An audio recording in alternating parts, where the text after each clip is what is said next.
Well, that's cool. Hello, everyone, and welcome to another live stream with Jennifer Garstang here. I'm going to just real quick share this video on Facebook.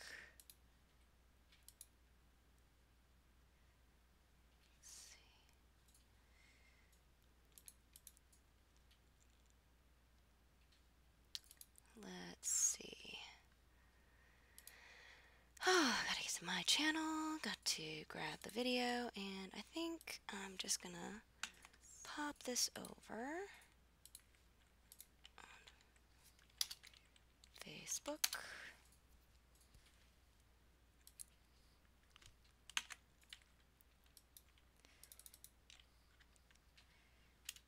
Actually, I'll put this on my page.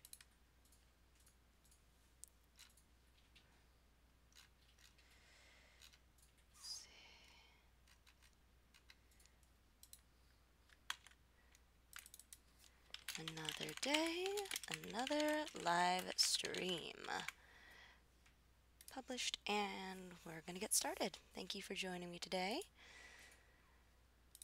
Get the music going, and I had a stroke of good luck today. A picture appeared in my inbox on one of my emails, my identity card emails, and it has the perfect face model for the father.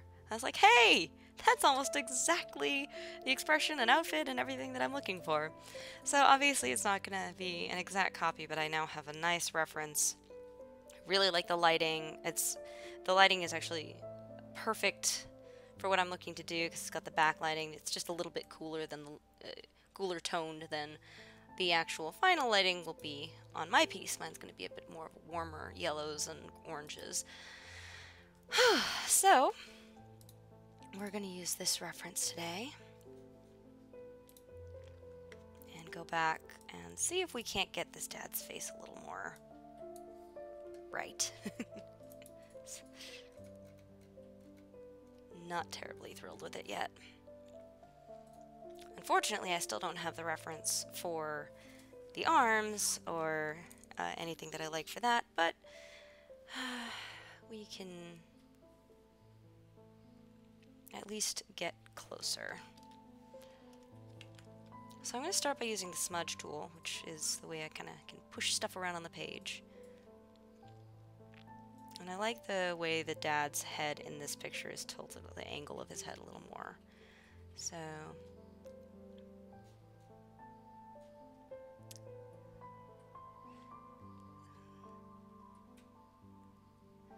the mouth comes up and around. It's gonna look creepy for a little while, while I'm changing him into a different person. Is your art having existential crises? Yes, my art is, as Scott pointed out, having existential crises. My art is one giant existential crisis. No, my art is fine. It's okay. It's just undergoing a transformation to be who he truly is. And in the meantime, it looks like he has one of those mouthpieces in for like when you're wrestling or something. The mouth guard.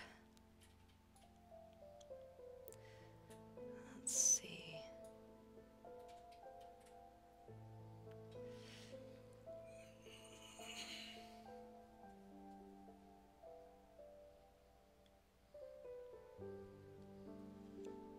Hairline's actually a bit farther back. The shape right.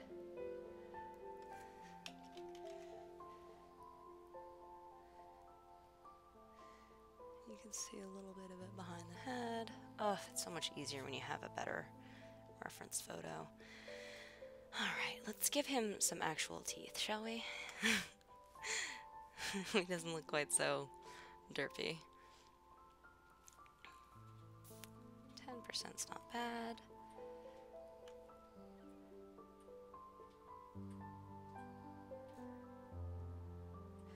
And this is, again, part of the reason I keep it loose in the beginning and try to just go fast. Because you never know when you're going to realize, oh, the angle of the face needs to change, or the angle of this needs to change. So you don't want to put in I try not to put in a whole bunch of work, and only to realize, oh wait, I need to redo this entire thing, or...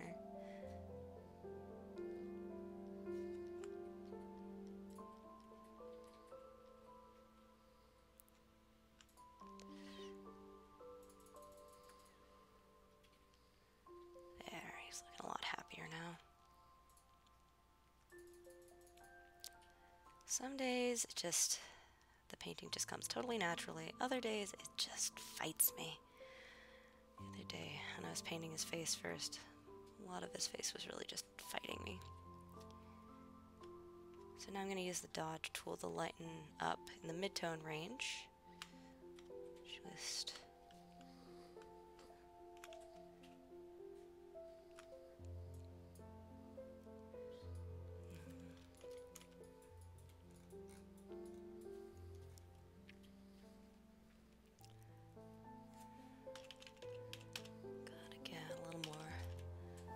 using the smudge tool again to adjust the shape of the eyes. More mirthful. And now I'm going to take the... I think I'm going to burn tool it. Gotta get the eyes a little bit darker, so it doesn't look like he's got weird glowing hollow spaces instead of eyes.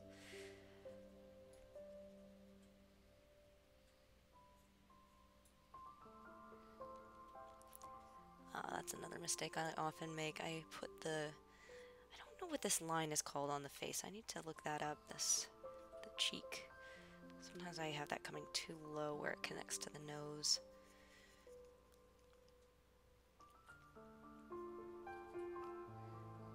There we go. Give him nice eyelids there. There's always so many more lines around the eyes than you would first perceive. And in terms of the fold of the eyelid, the crinkles, the smile lines. You've got the sort of bag under the eyes. You've got there's another shadow, kind of a semi-flattening that comes down just below that, on going down into the cheek, sort of it flattens out a little bit. So you got a lot of these random lines on the human face that you wouldn't even notice. It takes a lot of staring over a long time to really know just how many, to figure out, oh, here's where all those lines are.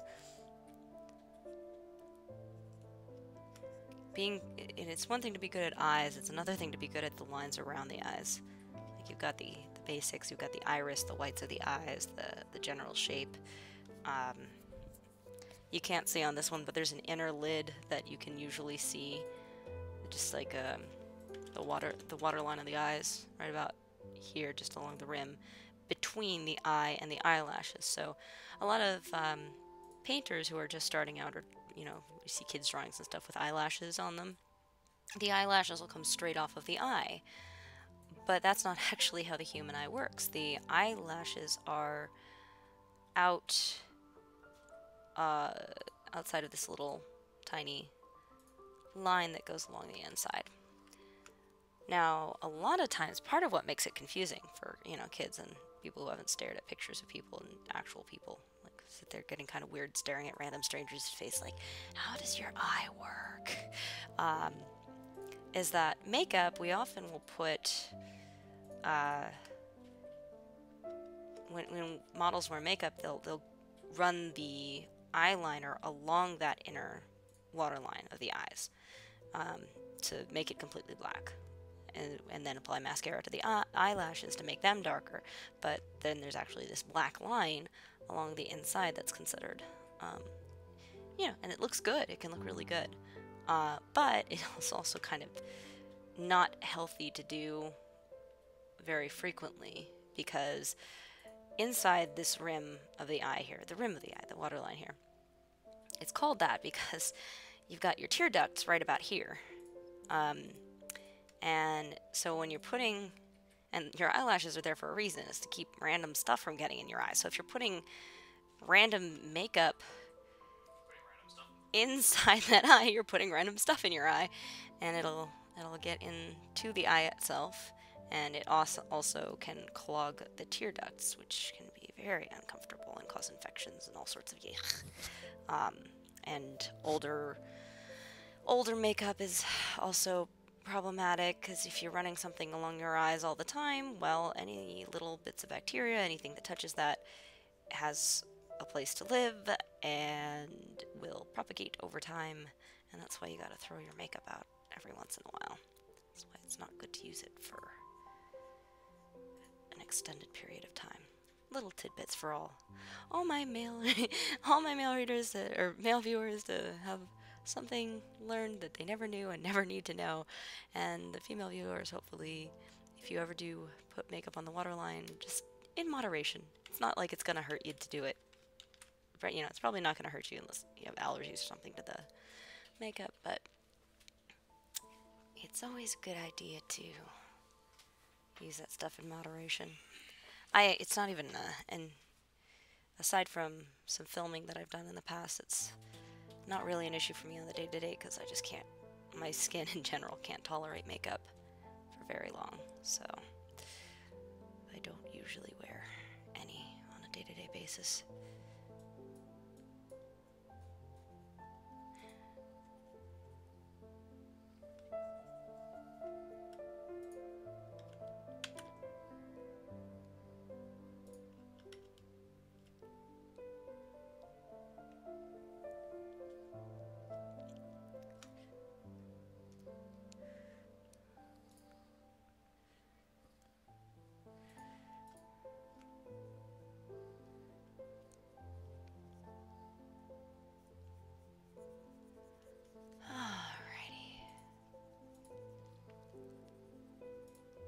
So I'm starting to like his face a bit more. Why aren't you backing up? There we go.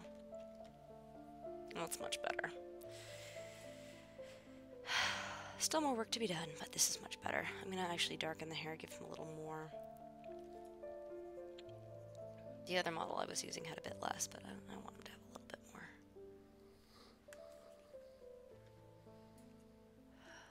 And then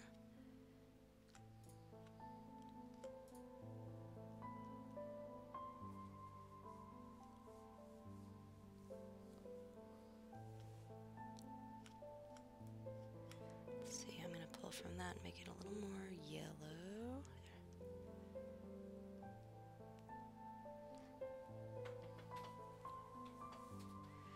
One of the things that's really makes skin look like skin is the way we have kind of these undertones of the highlights and lowlights. So lowlights are things like underneath the chin you have the reflected light coming back up and giving him a nice glow. And it just brings out more of the shape of the skin and the tone of the skin. Shape of the face and the tone of the skin. Shape of the skin, yeesh. I guess it is the kind of the shape of the skin. Let's give him a little more chin. Not very good at chins, as I've mentioned in the past. Really, really not. Let's see.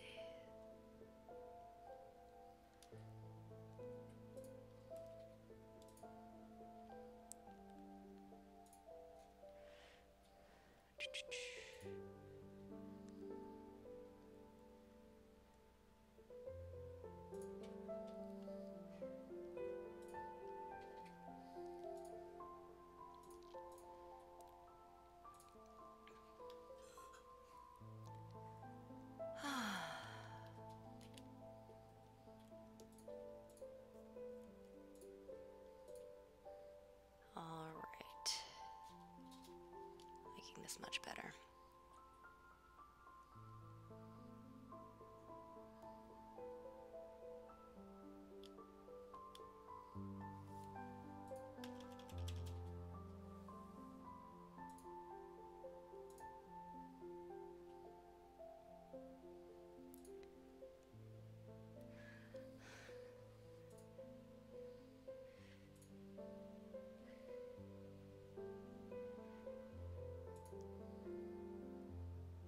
teeth are a really good example of how relative color makes such a difference, because it's still a very light white, light gray between the teeth. Any darker than that, and it's going to look really wrong. But against the lighter colors in the teeth, it looks like it's darker. It looks like it's I mean, just to the naked eye, you'd almost think it was like more like this tone here when it's actually closer to maybe this tone or even lighter.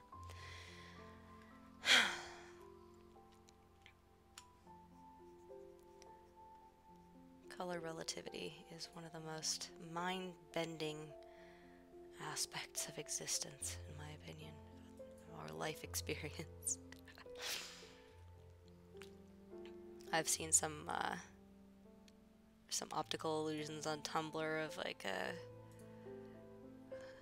it's explaining the dress, the girl in the dress, and so it shows like they cut a piece out of the shadows of one and put it on the highlights of the other, and it turns out it's the exact same colors in that swath, and it's mind-bending. And I can watch it a million times and it will never be okay for me. I will never find that. I will never not be disconcerted by that. Let's give him a little bit of stubble. A little bit more of a low light here. It's important to think about the shape of the shadows and the shapes of the lights and what they're conveying. Because it's all about what the light is hitting. So that's how you can give depth to the face, because that's how we perceive depth. Most of the time our brains are looking at the shadows and the highlights to interpret, okay, that part that's darker is further back, it's more covered, it's not getting hit by as much light, whereas the part that's getting hit by more light is more prominent, closer, it's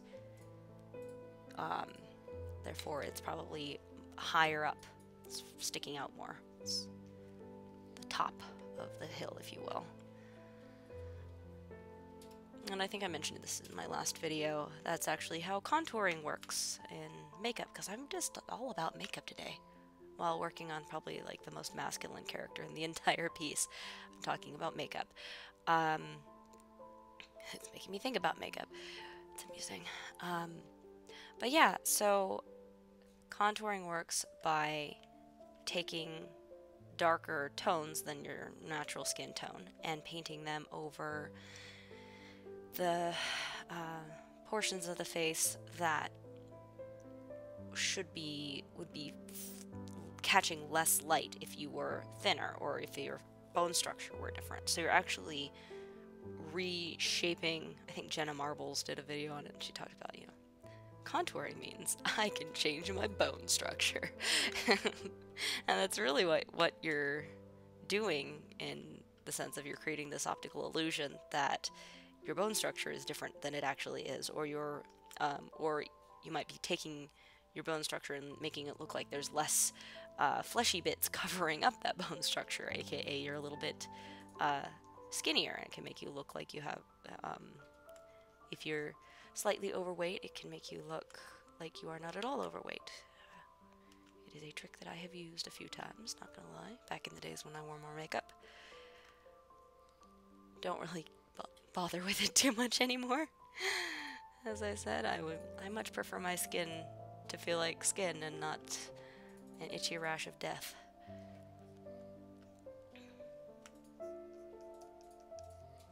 This is a fun stream.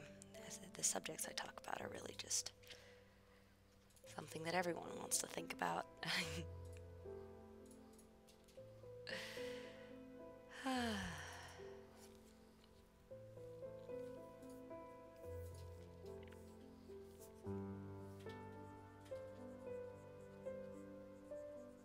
It's nice to have this reference for the shirt collar, get a better idea of what it should look like.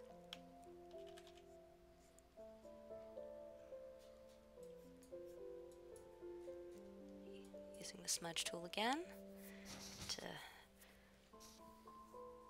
move stuff around where I want it to go.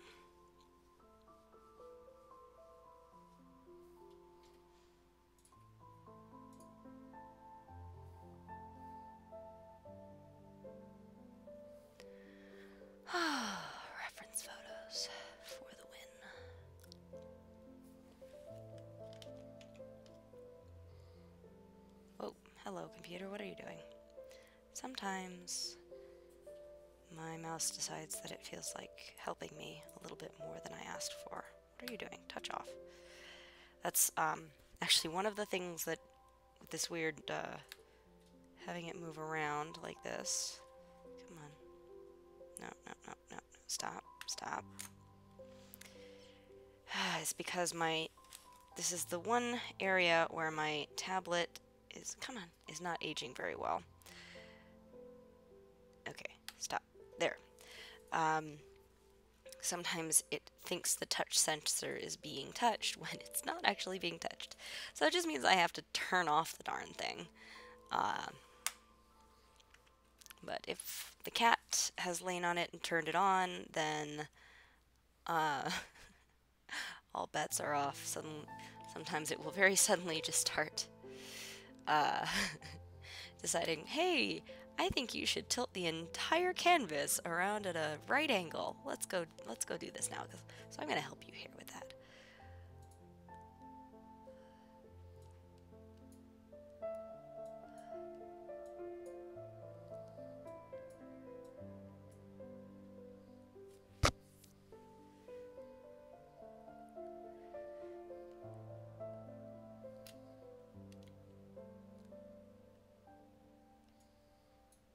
Okay.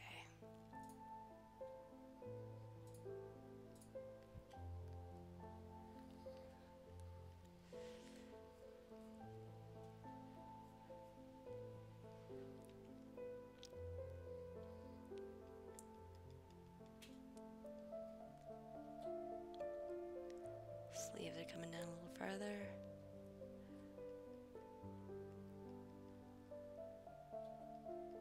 There we go.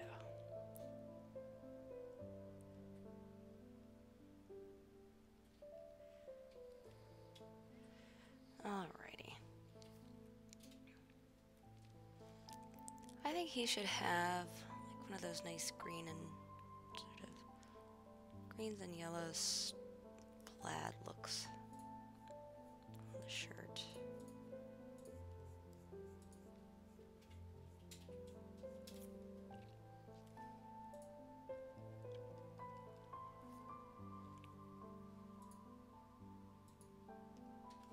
This a little wider.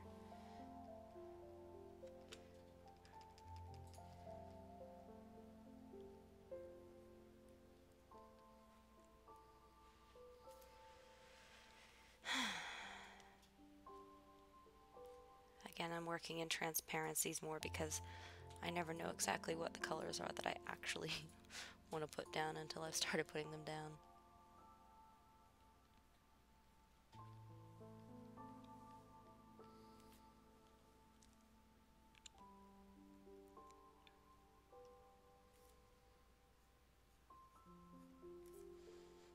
That should be a little brighter.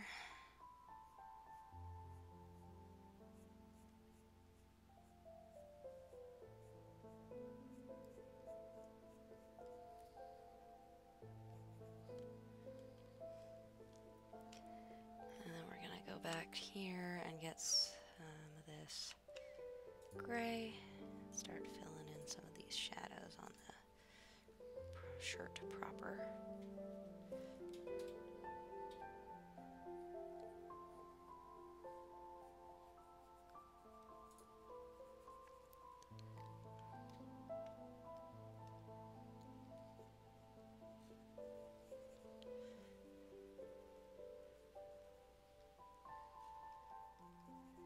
And again, I like having these adding these sort of little details on the clothes, giving them a sort of the sense of being individual people with individual senses of style and kind of these little indicators of these are complete human beings, not just stock footage kind of, you know. So I want them, they're representative of everyone, but they're also whole people.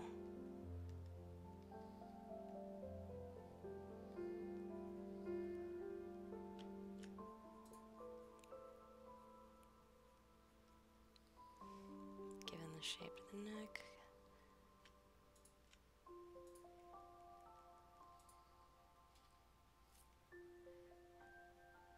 here's another fun little shape where the jaw doesn't come right to the edge. You got the neck come back about here.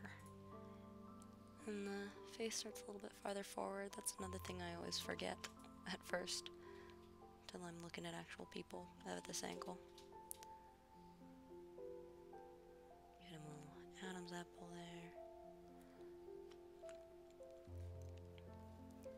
I'm just gonna kind of go in.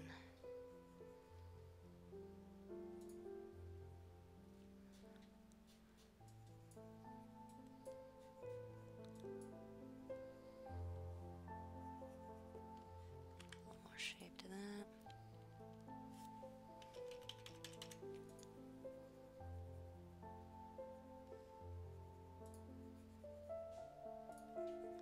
In fact, I'm gonna probably darken the whole shirt a little bit.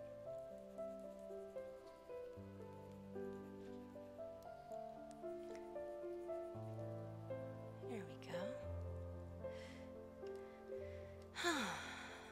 Alright, so we have a little bit darker shirt. And now I'm gonna kind of zoom out and see how he's looking in the big picture of things.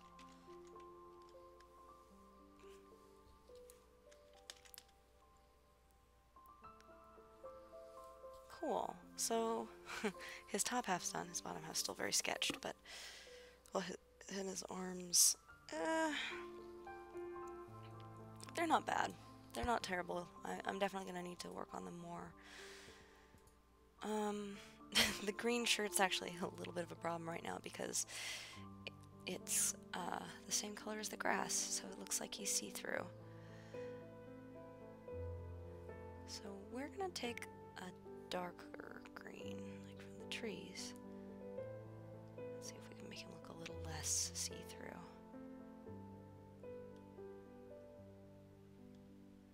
And you know, once we get the rest of this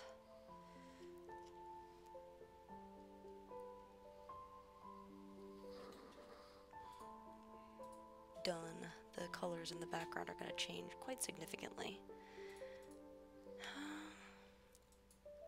Let's put him in blue jeans. I'm taking kind of a bright blue, but it's a low opacity, and putting it over the brown will make it a nice duller color.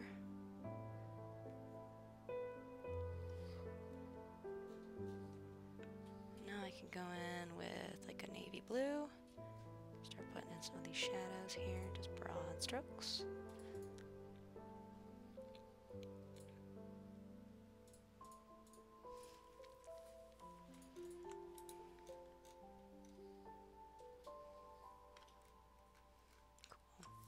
And I'm going to come in with the dodge tool again and lighten up the mid-tones here to get just a little more. Nope, that's the burn tool. I'm going to lighten up the highlights.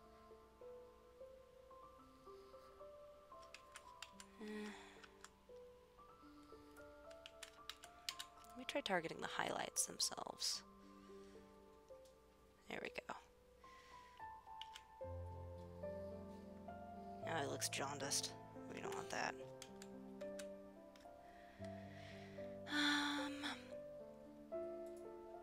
Just a tiny bit more on the mid-tones. There we go.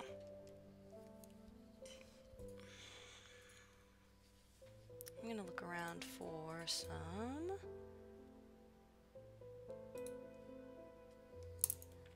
head pushing child on swing. Maybe man pushing. Let's try that. Man pushing child on swing. No. Arr.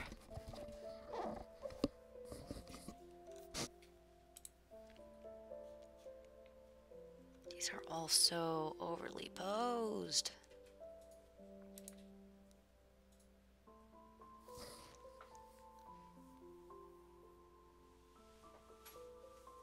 There's one. Can't see much of him, but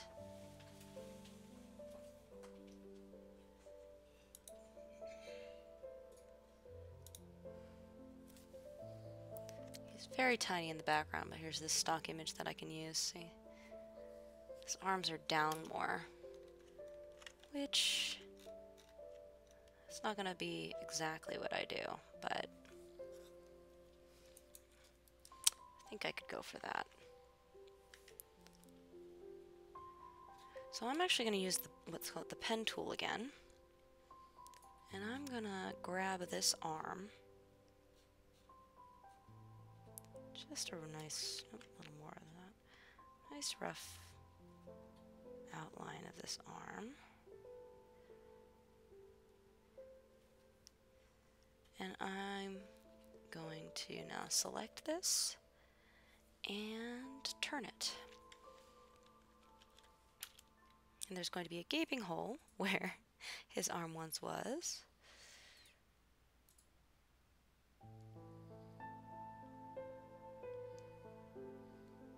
But zooming out a little bit.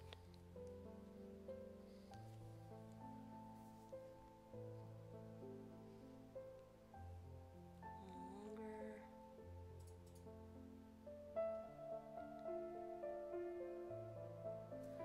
Yeah, I think I like that better. So we're going to leave that. I'm going to select the other arm. And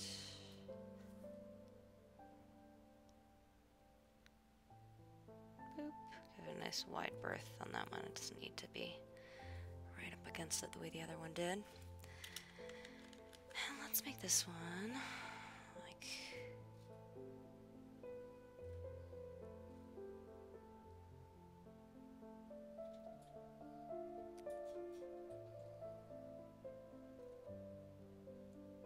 Alright. So now...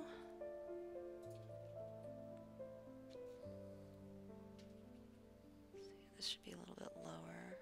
The shoulders should actually be sloping downward a little more, I think. Let me try the warp tool. This is another fun tool to move things around when my sketching has failed. So this, I can choose different bits of it to grab. Whoop, didn't like that.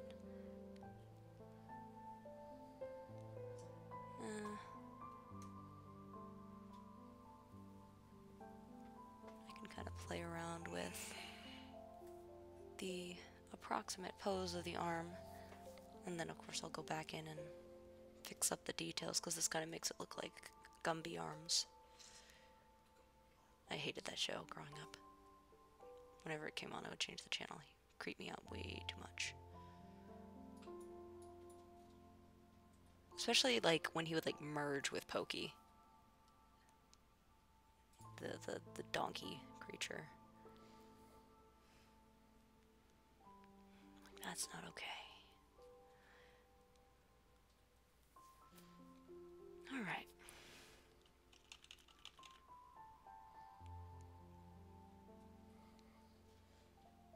Yes, the idea of merging with another being and losing yourself temporarily just was existentially horrifying to me as a child. Of 8, or whatever I was.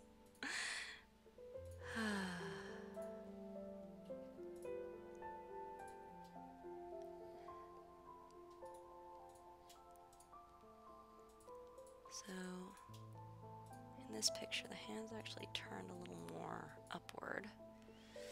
Okay, I'm gonna fill in his body. I'm gonna use the behind mode on the brush and 100%, and we're just gonna give him a body. There. You got a body. Sort of.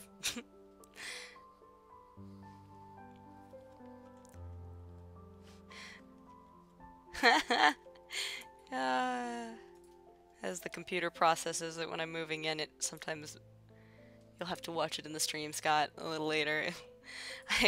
I zoomed in after making the change, and the arms pop up and go back in as it's processing at the different zoom levels. It made him look like he did a little hula dance briefly. Little animation going on in my paintings. You didn't realize you were coming to see animation. Oops, that's not what I meant to do. I meant to do that. I don't want to make the layer less opaque. I want to make the brush less opaque. And now normal, so it's in front, and we're gonna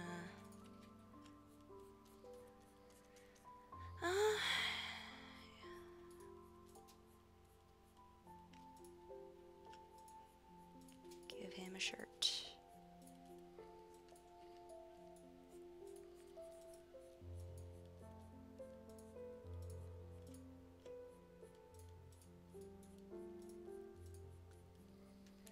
And then I'm gonna use the smudge tool to kind of get into that shape.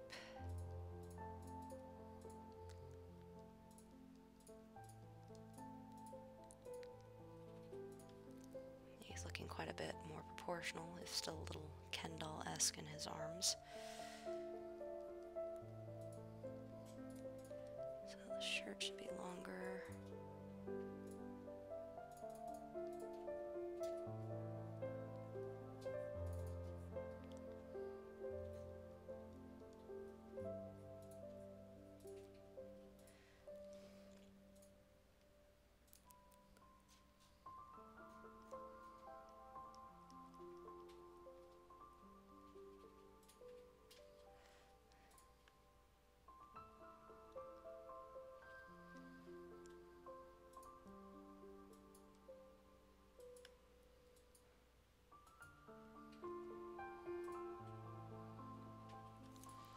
Alright, now we're gonna grab some the lighter browns, lighten that up a little bit more, and give him a thumb.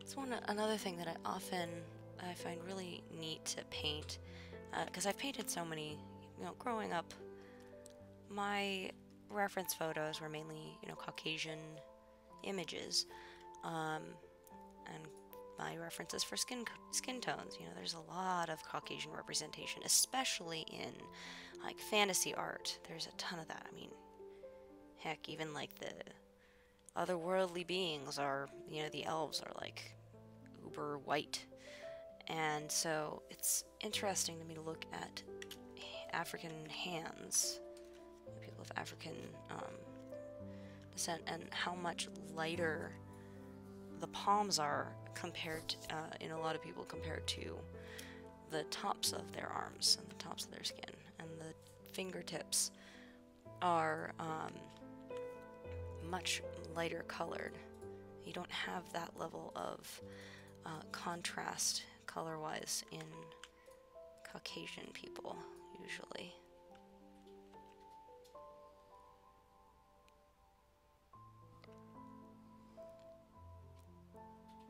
It's really interesting to see the little differences like that in appearance.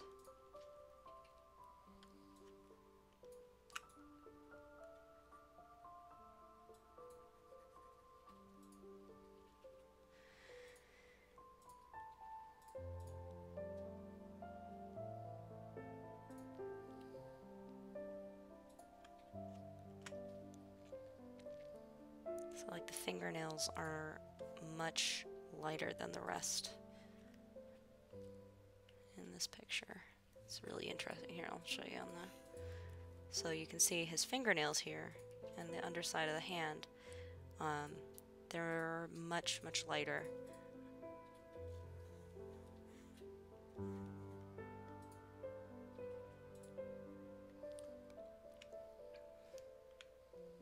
Oops, no, computer, don't do that. Thanks for helping, but no. So I'm just gonna pull from his lighter color tan shirt.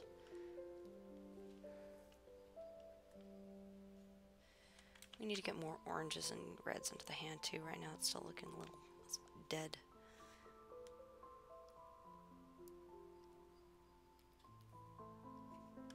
Oop, let's do a much lower opacity.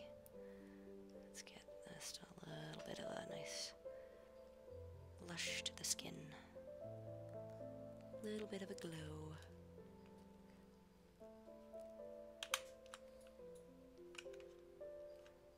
but we don't want to make him look sunburned. I mean, maybe a little, might be a little sunburned from being out in the sun so long, but I doubt he's out there too long.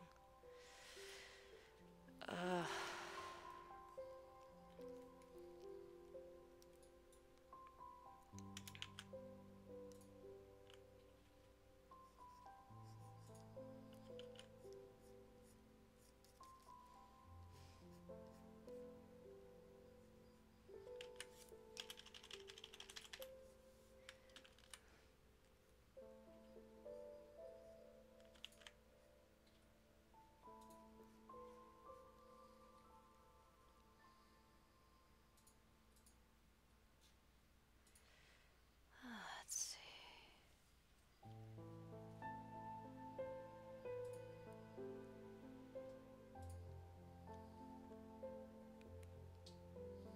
The question is, which way will we see the bend in the elbow going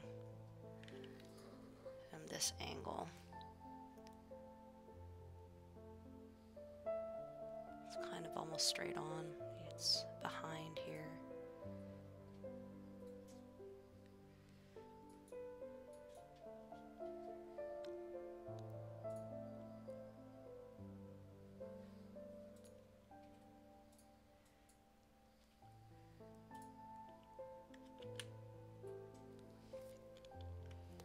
Alright, I'm going to get some lighter shades for the underside of the arm.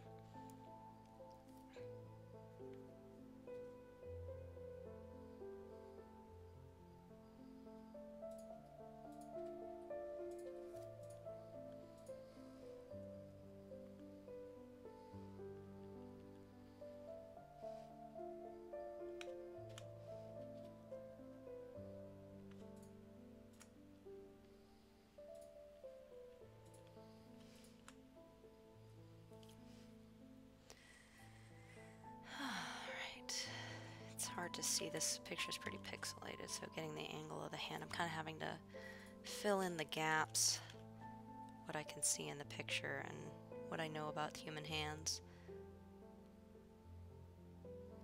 So we're gonna go with a darker color now, small, and get some of these details in there a little better to sort of really indicate where is the thumb actually going.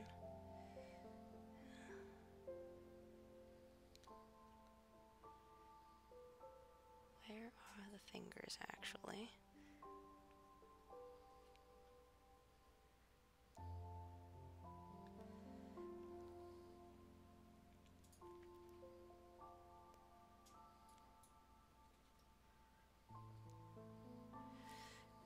Alright, we have this curve around here.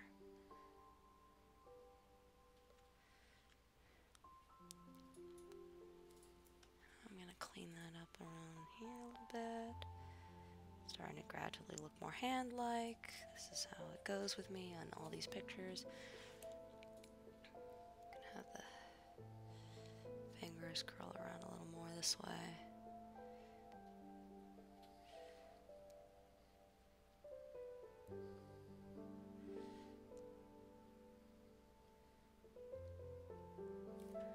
I'm gonna get that lighter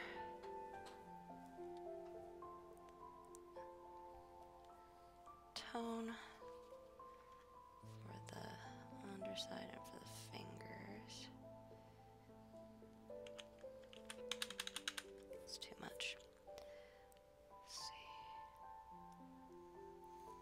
These little circles here. Pads of the fingers.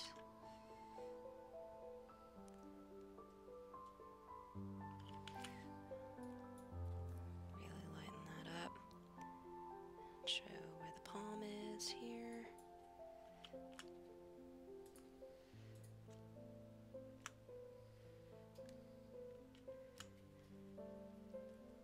Get that ruddy glow over here too. Alright. His hands are way too small and stubby right now, so we're actually gonna select them. But I'm liking the approximate shape of them. They're getting better. At least I think they are. It's hard to tell at this point. I've been staring at it for too long.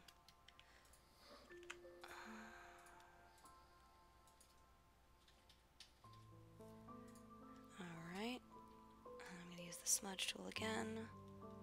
After I deselect that, bring in the wrist.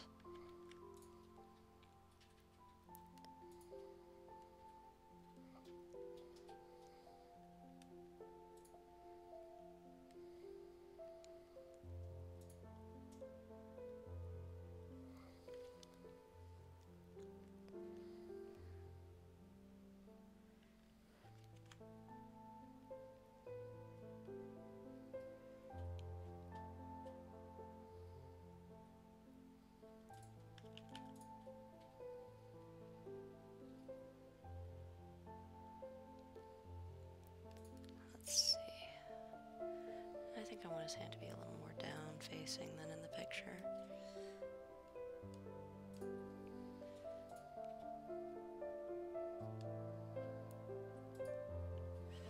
Yeah, and so now we're just gonna smudge away everything that I just did.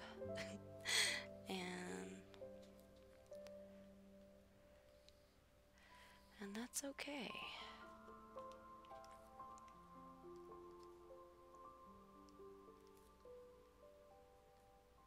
This really is a exploratory process.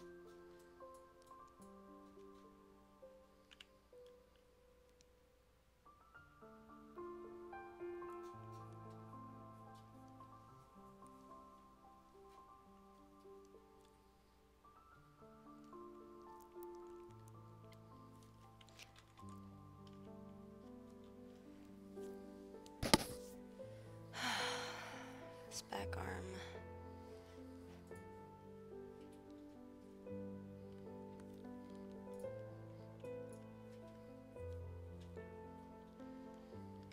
It's giving me some problems, but we'll get there.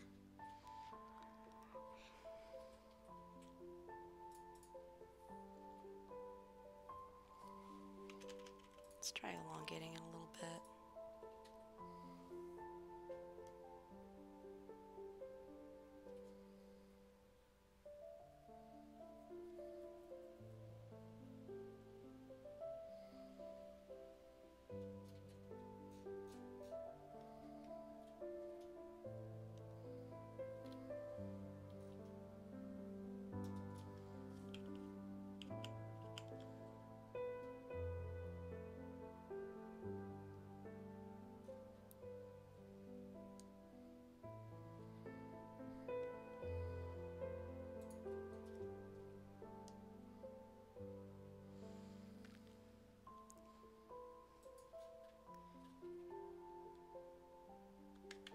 I want the hand to be...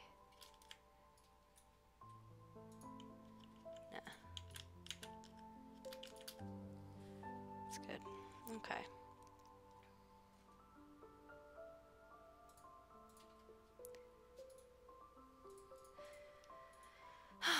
All right. Keep getting him looser and then making him a Ken doll again. There we go. Oops, no, go back in the group.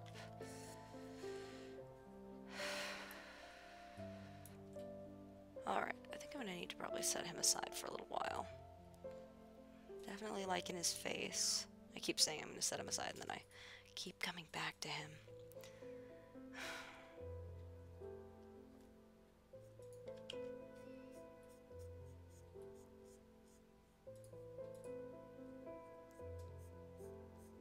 I just keep coming back to you. There you go.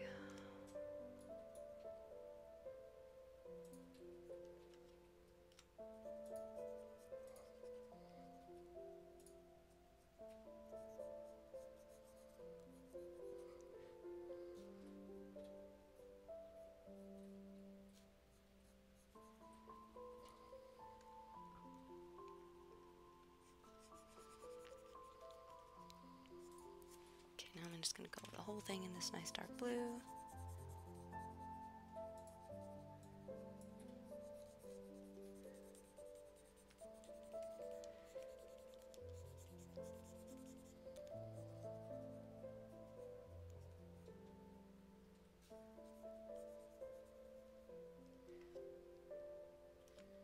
And we'll give him some nice white sneakers like his daughter.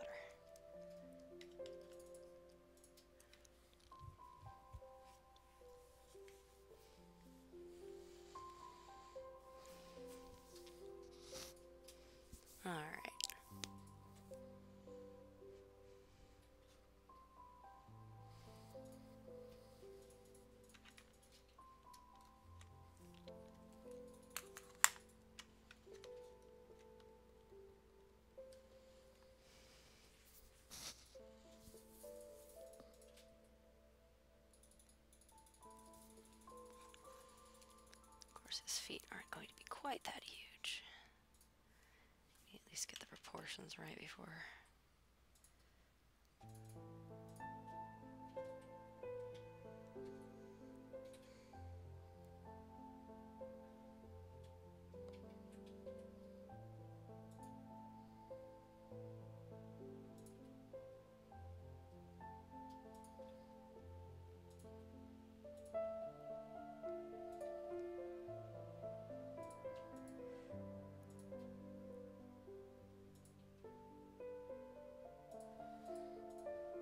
Nice.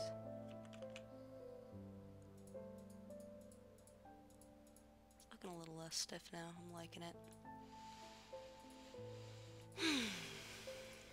Okay. Take a look at this swing set. Oh, interesting. Most of them have... Let me look up. Swing set.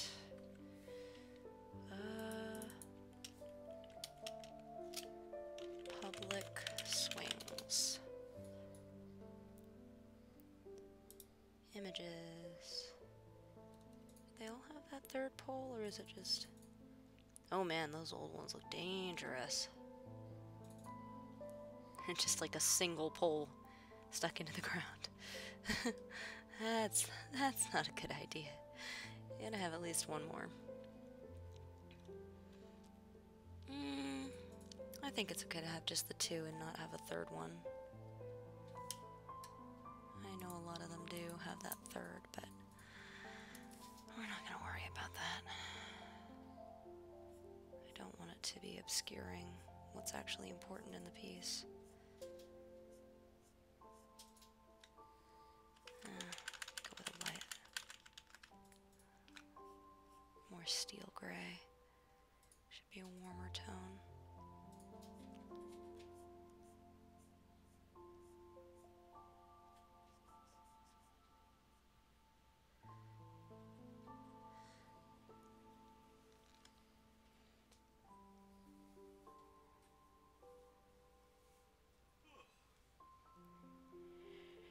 Oh, indeed. Oh. Yes, you did get me, Scott. You got me good.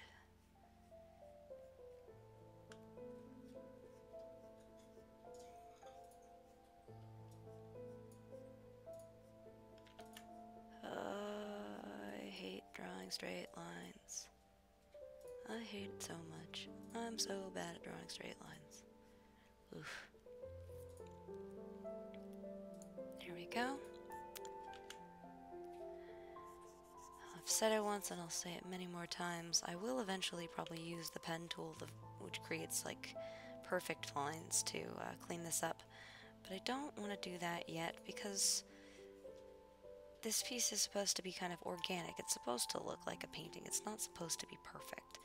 And to introduce these perfectly straight lines at this early stage would push the piece into a style or toward a style that I don't want. I'm not looking to create like this super smooth, super smooth looking simulation, computer simulation piece. I'm looking to make this look like a painting. All right.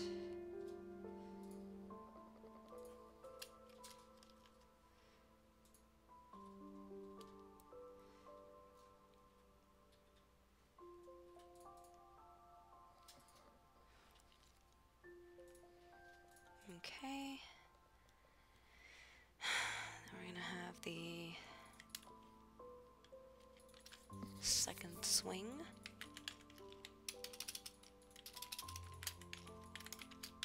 Just made me think of the Second Sons from Game of Thrones, and now I'm really excited because it's coming out this weekend. Oh, so soon.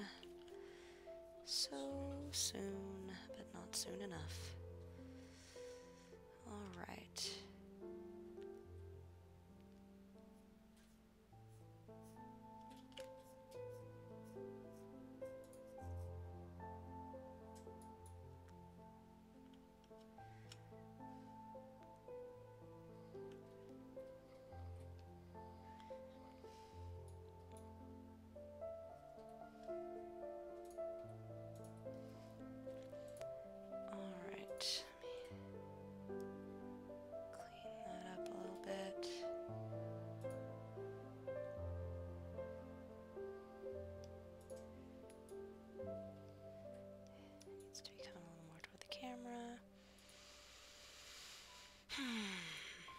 This actually shows me that the little girl is...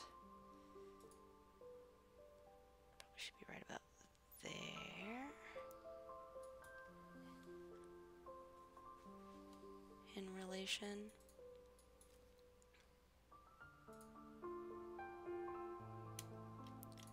Which means this whole set should probably be down a little more.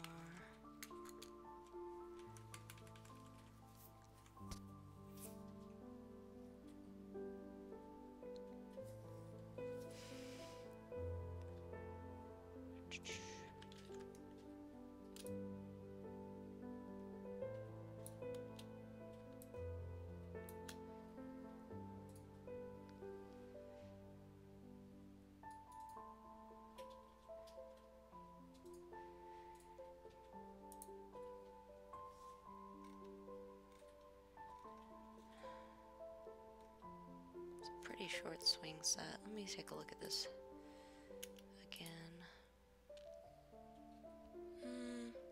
No, actually it's fine because the angle is looking down, so he would... I'm just thinking I don't want the father to look... I mean, he should be tall, but I don't want him to be too tremendously tall. But I think this is fine. I think the angle's okay. Bring the whole thing out.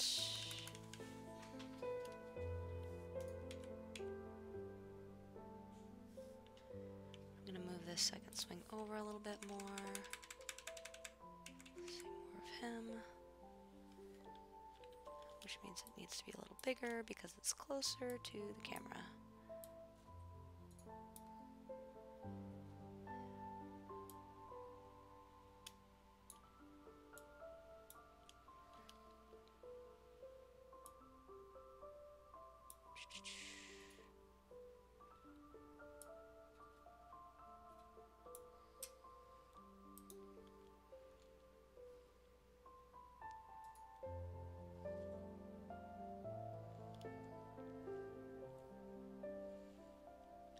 Cool.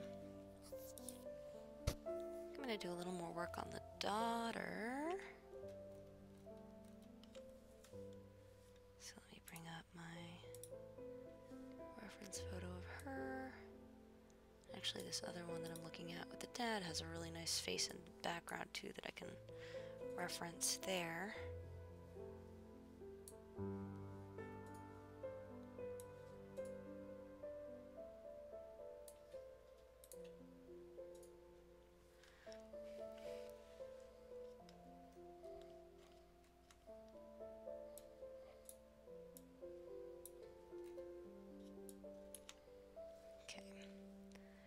So what we're going to start doing now with this little girl is giving more depth to her face.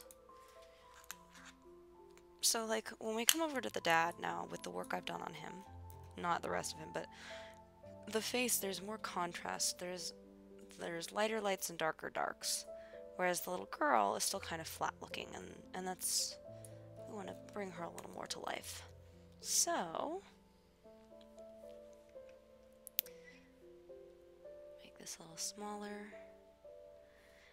Bring in some of these nice yellow tones, warm yellows, to get some highlights going on.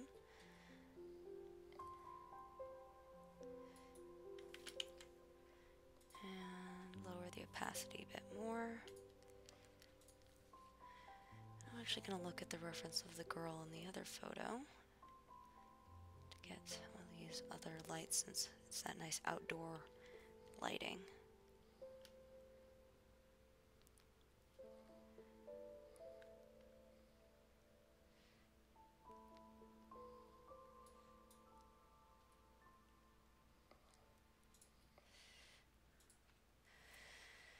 Alright, we need to get more reds into this face.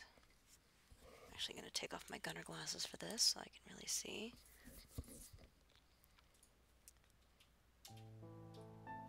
It's nice bright red, but we're going to make it really low opacity and a nice soft brush.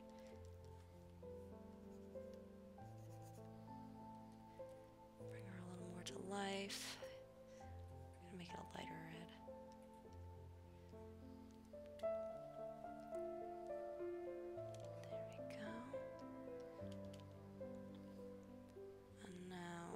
forehead is not cutting it yet. Definitely gotta get some lighter lights on that.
Quick save of my work.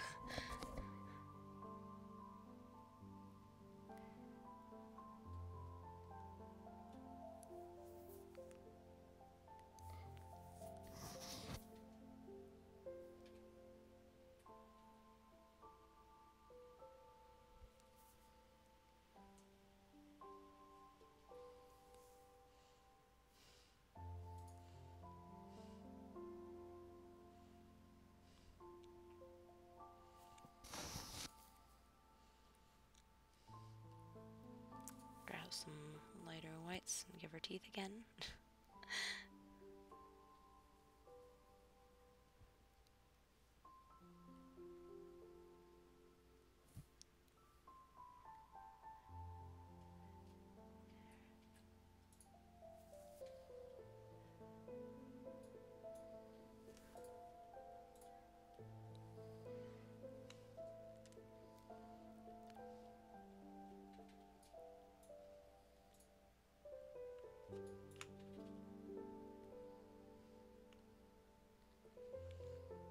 And I'm gonna go with the dodge tool now.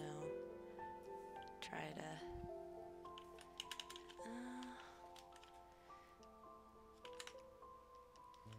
let's try to get, see what happens when we get the shadows a little darker.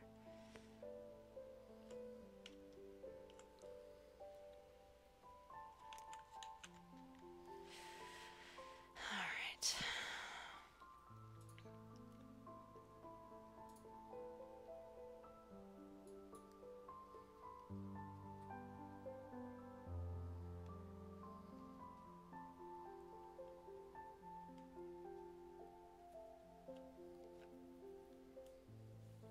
Bring in the mixer brush, I think. Try and get this a little more like what I'm going for.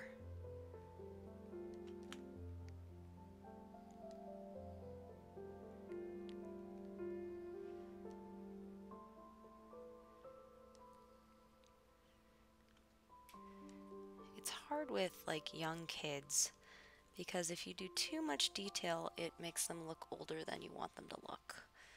But they still have a lot of adorable crinkles and wrinkles, especially when they're smiling like this.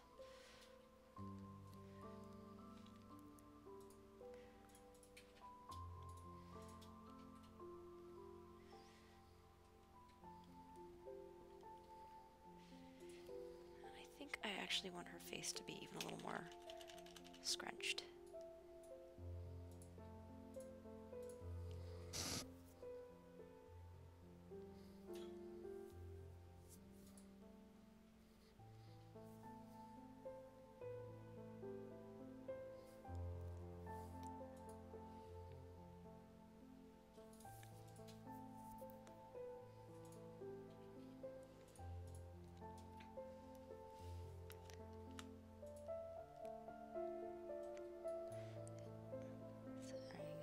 Depth in there, in the shadows.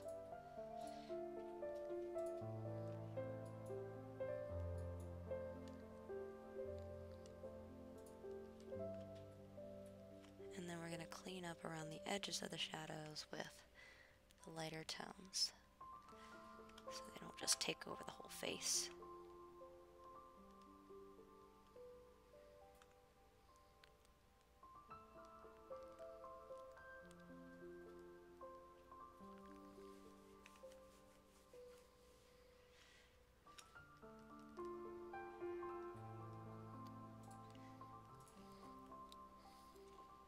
I think she should have a tiny little button nose.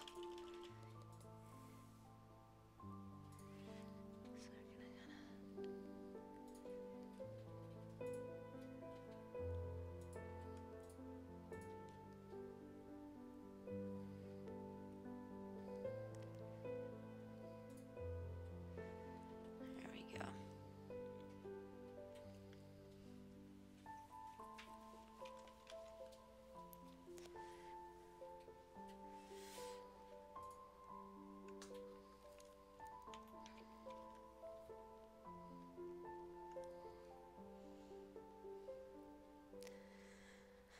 I'm gonna go back to this nice dark tone and a little bit more opacity and get some more detail going on around the chin.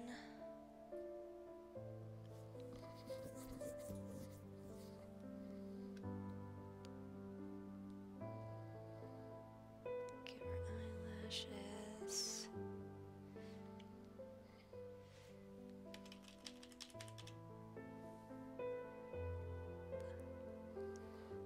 Eyelids. Again, we got the bags. A little circle under the eye. And then I'm gonna grab the dark tone that I laid down, but now it's gonna be lightened up by the fact that it was partially transparent.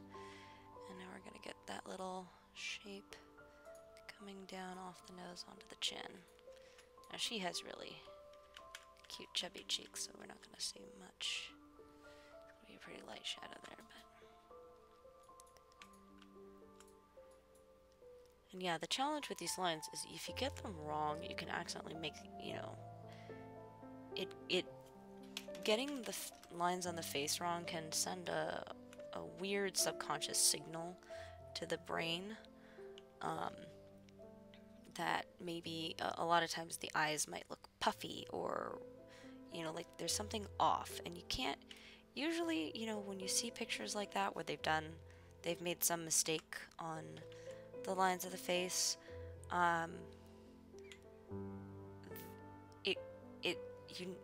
it comes across as like there's something a little bit off about it. You can't necessarily put your finger on what it is, but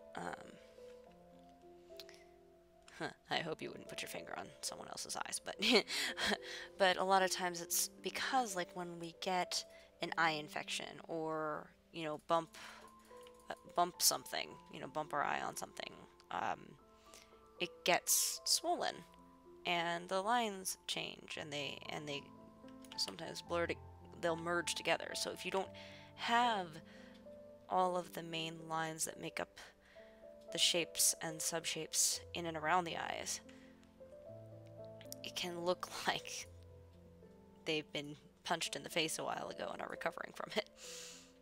Don't want that. That's not at all the message of this piece.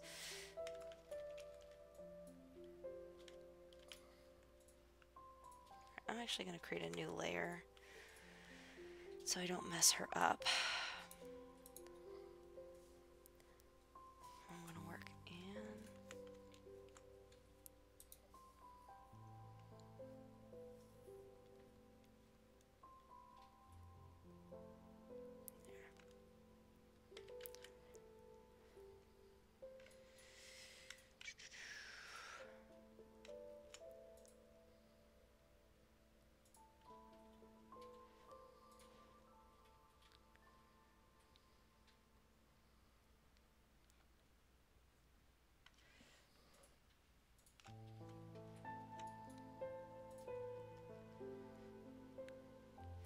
And I'm actually going to take like a cool white tone now, really lightly, and get some of that ambient reflection. So I think that may be what this is missing. I'm not sure. No, I'm not liking that.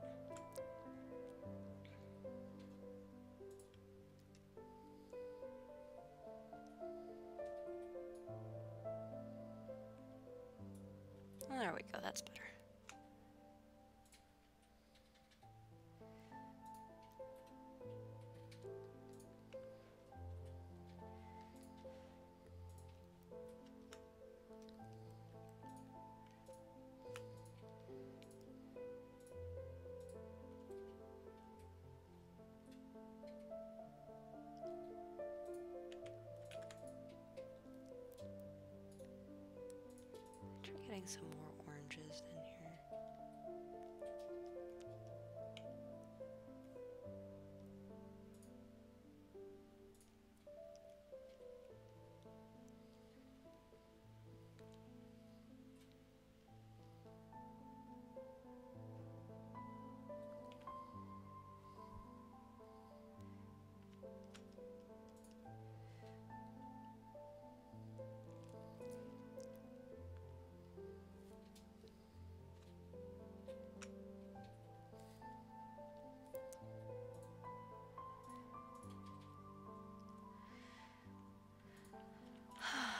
So, getting the reds into the lips a little bit more. I'm trying to bring in these colors. It's not quite coming together the way I would hope. She's not looking terrible. It's just not. I'm going to try pulling from the dad's color palette. And let me try getting some more, like, soft highlights. Just not finding quite the right highlight color right now for her.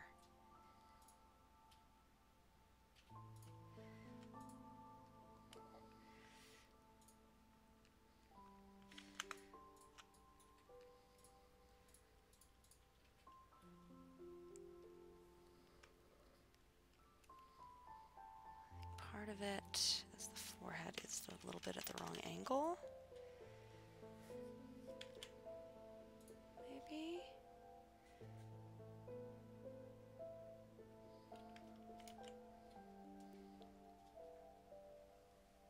No, I like the eyes where they are. Okay.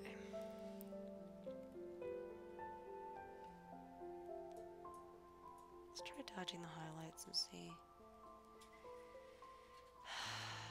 Okay.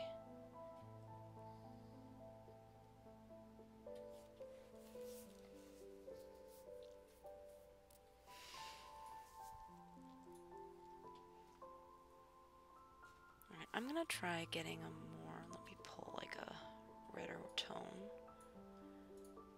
And I'm gonna do color mode and just try to bring back some of the reds here. Pull from his skin tones and see if that'll help.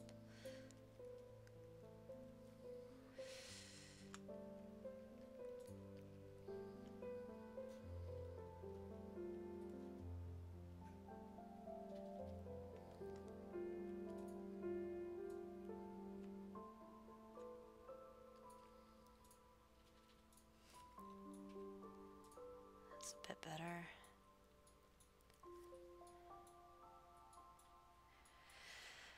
I'm gonna go in with like a dark red orange to get some of these shadows back in.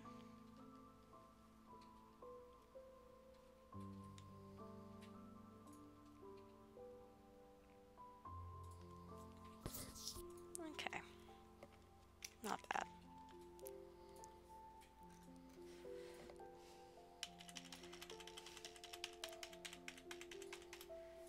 Alright, so now what I'm going to do is go back to my mixer brush tool. I'm going to start softening up some of this.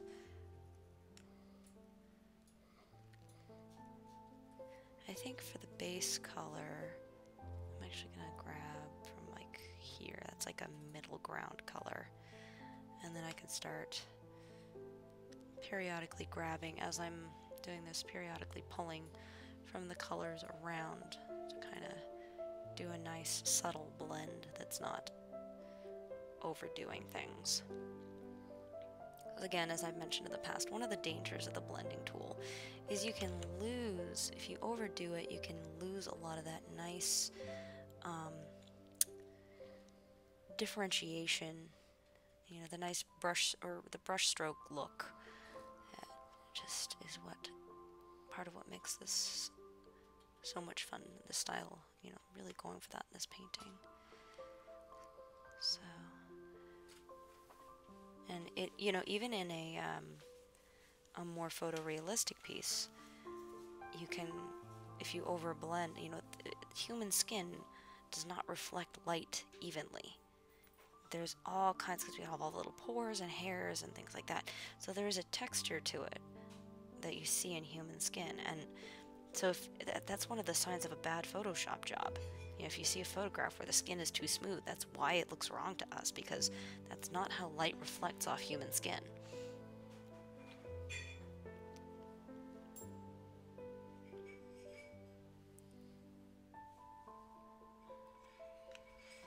Let's see, so I'm going to bring in a little more highlight in here.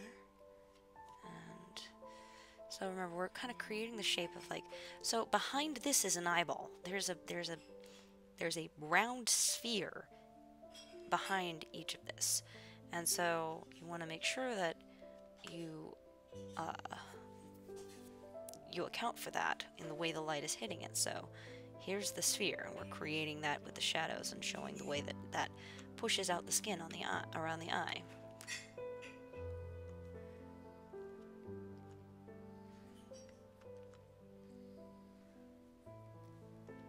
And then you've got the bone structure and the temple and the way that the skull is shaped. So I like this little low light here. I'm going to try and keep that even as I'm doing other areas and working around it.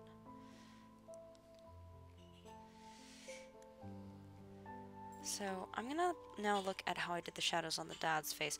And one of the things I'm noticing about him and the way part of what makes him look right is that there's more shading around here. It's pretty even, but so she needs to have that same kind of thing going because they're at such similar angles. She needs to have this area a little bit darker than the other side of her face.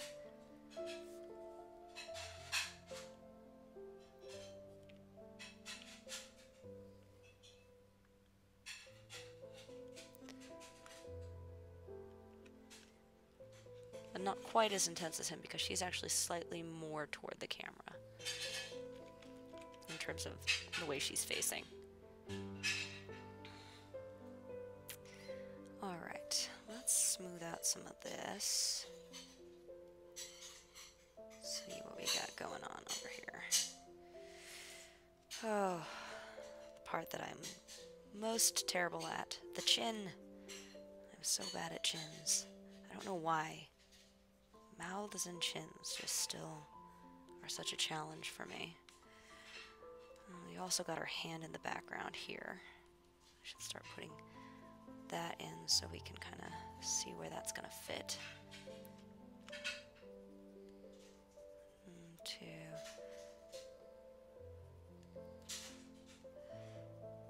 There's 4 fingers.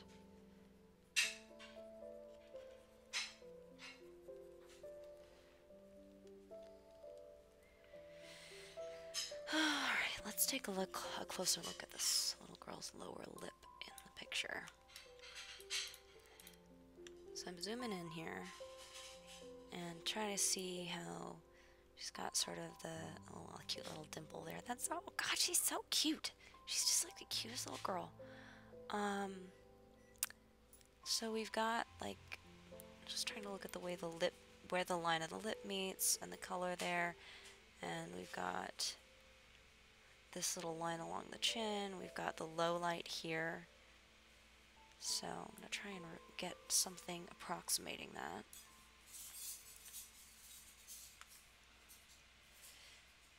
I got a little bit of that going on here. So I'm going to go back to my brush tool. And grab this guy here.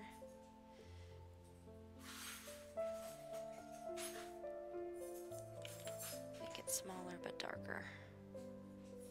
Or more opaque, I should say. We have this here.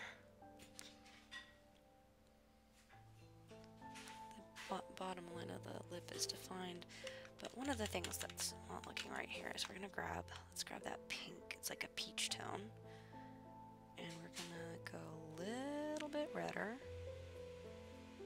And I think it should be a little redder, maybe.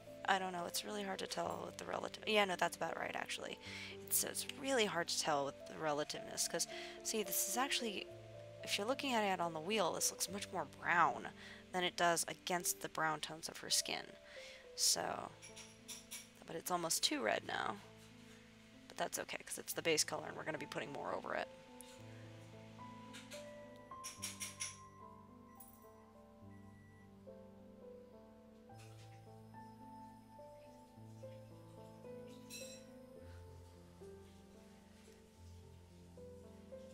Yeah, so I think we want a little more of a pink as well in there.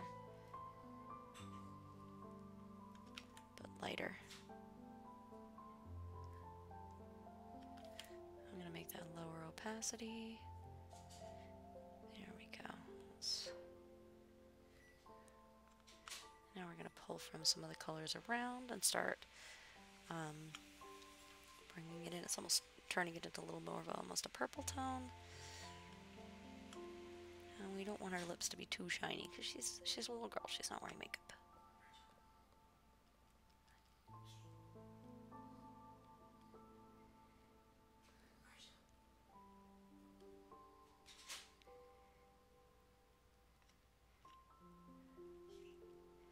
One of the things I've noticed on a lot of little kids with their teeth is they're actually much more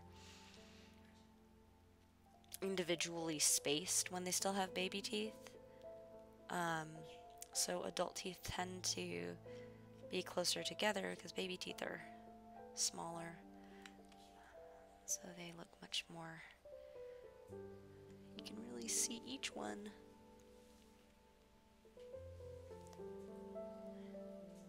You don't want them to be too perfectly straight because that also looks weird in someone who has not yet had braces.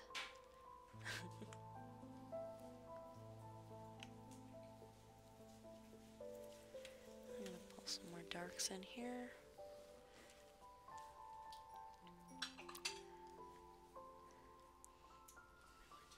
Bring that little dimple there more.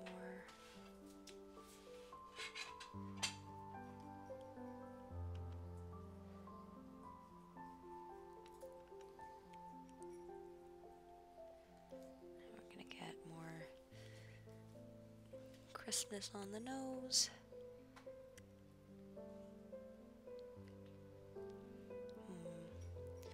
So now I'm trying to kind of go in and clean up these details. Because you'll notice when you're far away, they look fine. They don't look terribly weird. But when we zoom in on it, which, you know, we want this to be able to, you want to look pretty closely at it and it still looks right. So when we zoomed in on it, it kind of looks blurry. So it's not high enough resolution.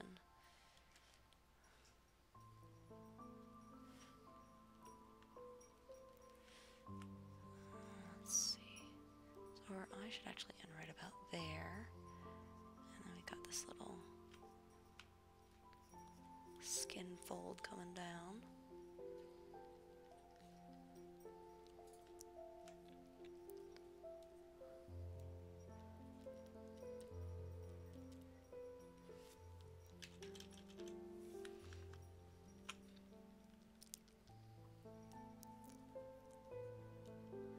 Let's get that.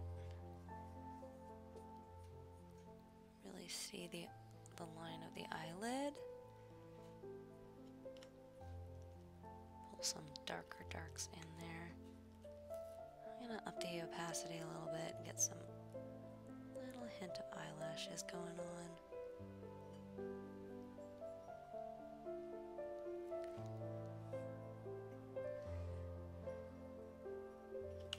Not quite that much. There we go.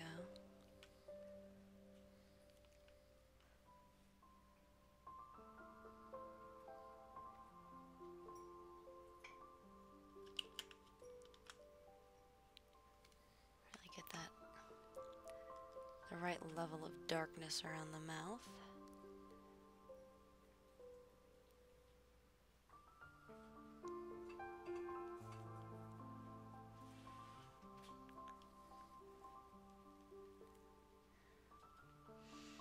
Another thing I'm gonna start is little highlights around just the inner lid, and that just brings out the youthfulness in a nice way.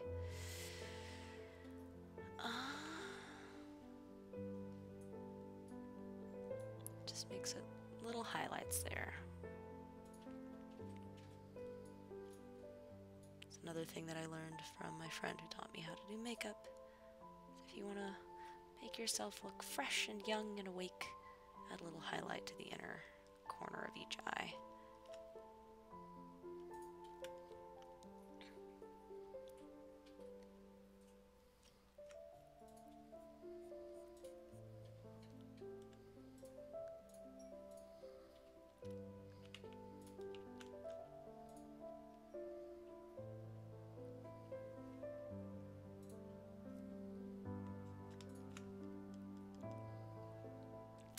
Kind of making a little more shape to the teeth, a little more highlight there, and a little more on the chin.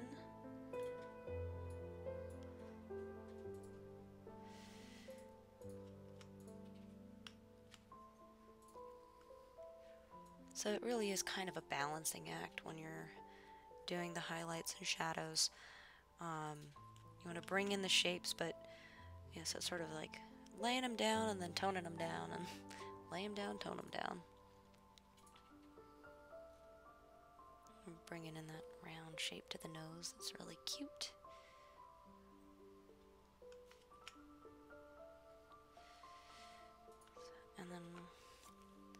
And you're either going to tone it down with the colors around it, or you're going to tone it down directly. So like here, the lip is a little bit wrong. So I'm trying to kind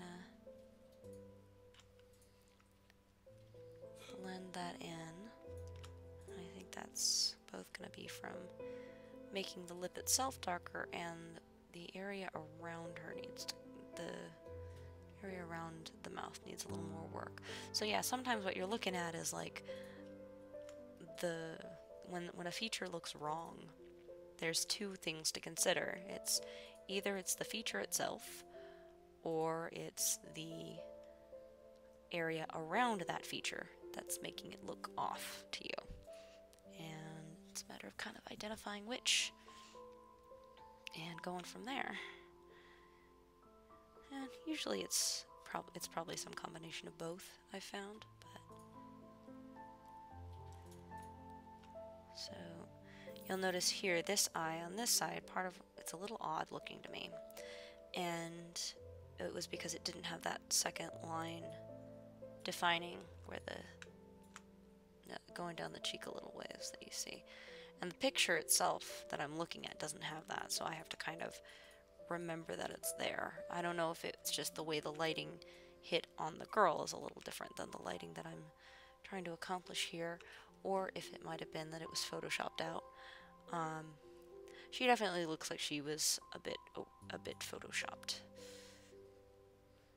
But with young kids, it's kind of hard to tell. I mean, she almost certainly was photoshopped quite a bit because it's an ad. But it's kind of harder to tell with younger kids because their skin is so smooth already. It just hasn't had time to get weathered and grizzled like us old folks.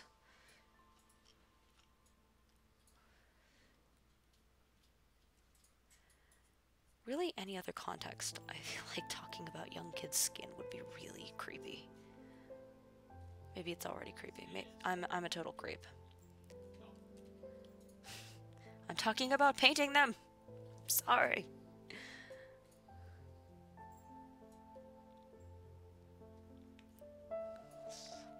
What was the name of the guy in the Hannibal Lecter movie, A Silence of the Lambs? What was the villain? What was his name?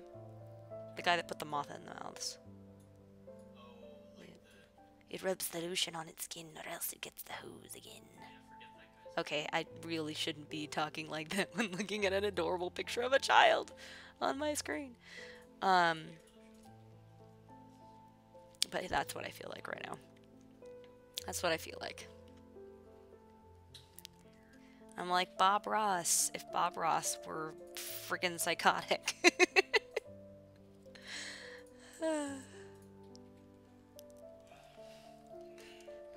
Got the nice music playing in the background, lull you into a false sense of security, and then welcome to the inner workings of my mind.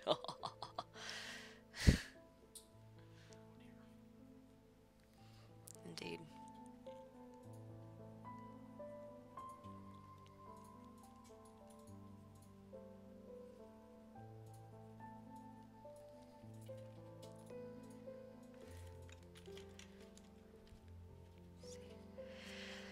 I actually think the fingers... Oh, there's what's wrong. Thank you, computer. That would not be her fingers showing there. That's why this is looking so weird to me. That's actually supposed to be the back of her hand, curled around. And then these are the knuckles here.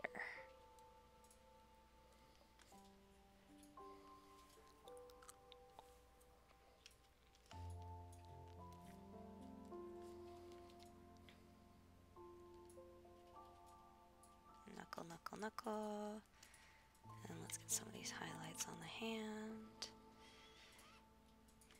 Kind of see. Hands are so cool looking because you can kind of just barely underneath the skin see the inner workings that make it. I saw a picture on Reddit, or I guess it was a GIF on Reddit recently, and it was pretty horrific, but it was very interesting of someone who had,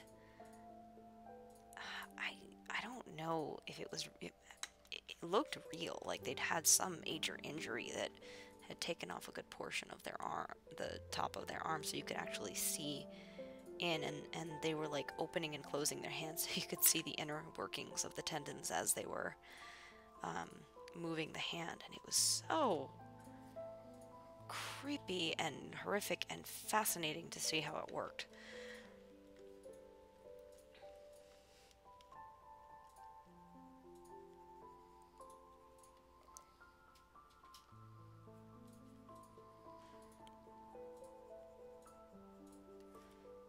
Get a little more opacity here. Oop, too much opacity.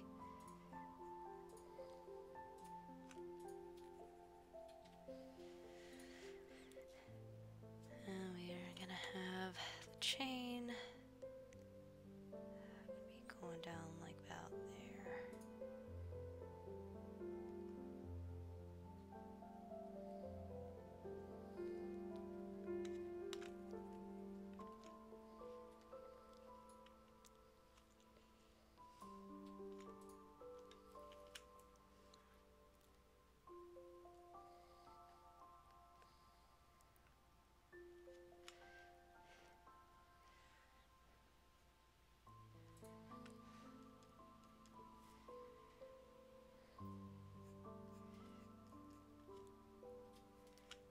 Get a little bit more of these low lights going on this side here. Bring that in. Work on the neck a little bit.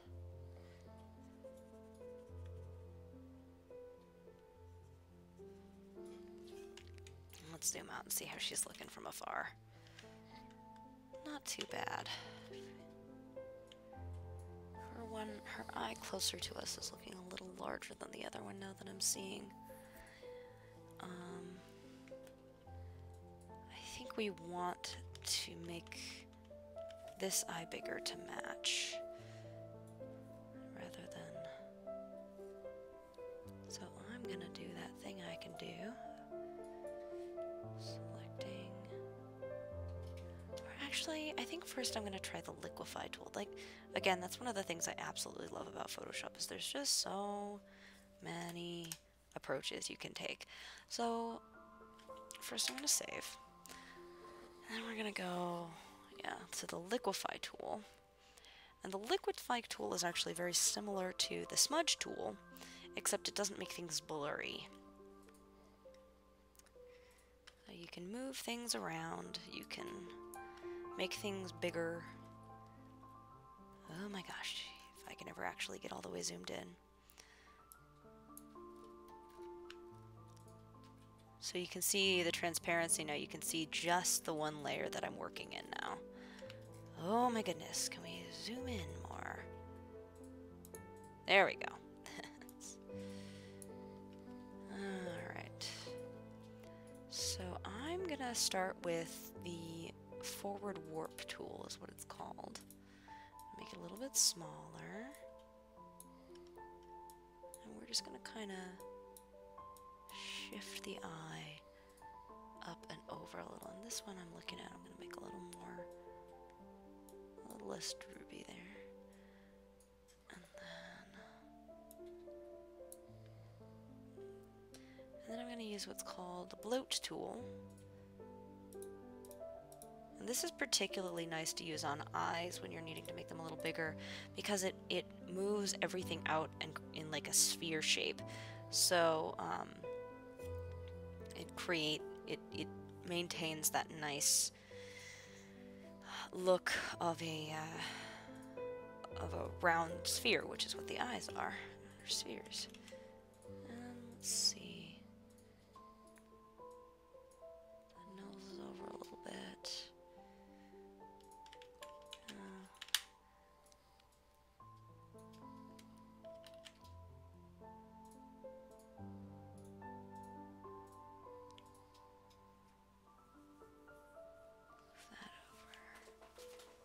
We're just kind of reshaping the face just a little to make all the features kind of fit together properly. And I also want to make her chin smaller.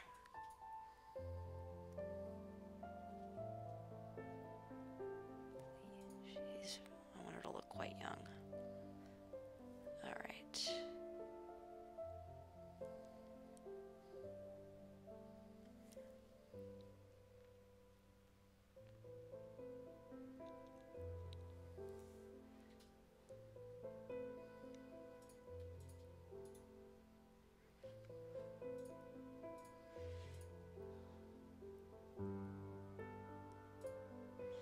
There we go.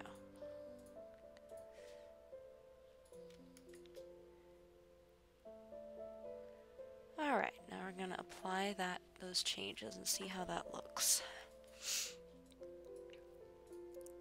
There we go. So you can see now, more dramatically, undo, there's with the changes.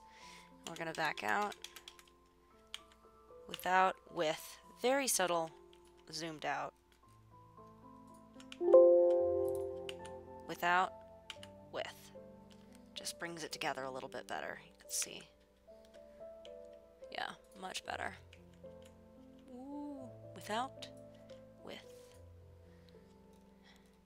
And from farther away now, you can see her eyes. Watch this eye in particular. Boom. It now looks like it's the right size in relation. It's slightly farther away, but yeah. Scott, you want to look? You ready? Watch her face. Before. After. Isn't that neat? Before. After. It's very subtle, but brings it all together. And it's very nice in that, you know, when we're working with, because I'm liking the colors, I've been working a lot with the colors now that I've been laying down. I've been getting the details in, so I don't want to just smudge stuff into place. And that's when the liquify tool is really handy for those little changes. It takes up a lot of processing power, though, to do, so you don't want to do it on, like, you know, the like massive scales or a ton. You don't want to do a ton of changes at a given time with that tool. I mean, maybe if I had like a supercomputer or something that could handle that level of processing power, I would just use it a lot more. But for now, it's more a touch-up kind of tool.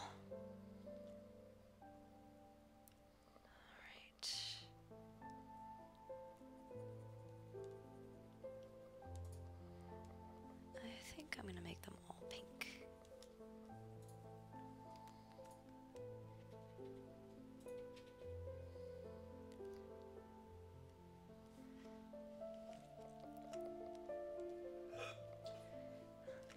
dark color here and start defining the edge of the head where the ponytail comes out.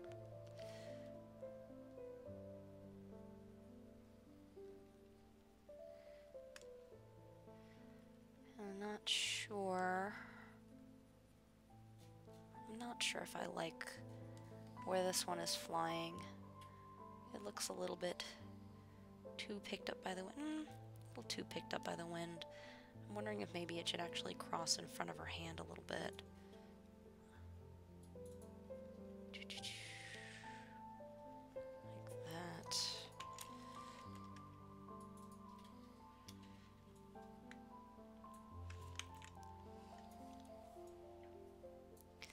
So this is a case where the smudge tool is just fine.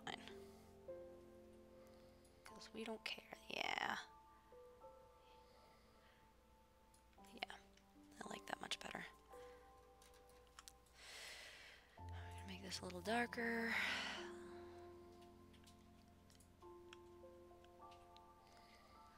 And one of the reasons that I particularly like it crossing in front of the hand is I like when elements of a piece interact with each other more. It makes for more realism. It makes, they don't have to, but it just looks less posed, less like you took the easy route of like, oh, I want to paint the ponytail, but it's it's too hard to, so I'm going to put that separate from the hand. So having like the hair crossing in front between her face and her hand, and having of course now it's turning green. What am I doing? Oh no, green-haired child. I'm going to actually use the desaturate tool to take out some of that green and get it back to a more neutral place. There we go.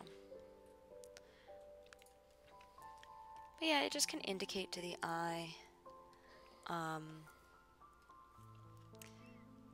gonna get the wet edges brush going on too. It's a nice way to kind of indicate the distance that things are from you. We're basically giving lots of visual cues is what it accomplishes as to what's in front of what's where. So you don't have to, your viewer doesn't have to spend a lot of time differentiating, like figuring out what's actually happening in this piece, or you want to limit the number of things that are going to give the viewers pause when they're looking and be like, what? Oh, that's one thing.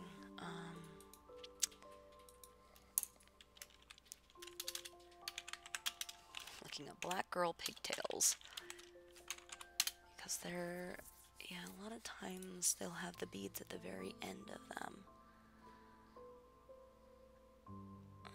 No, it looks like they do have the poof. Oh my god, that's so cute. That's the cutest picture.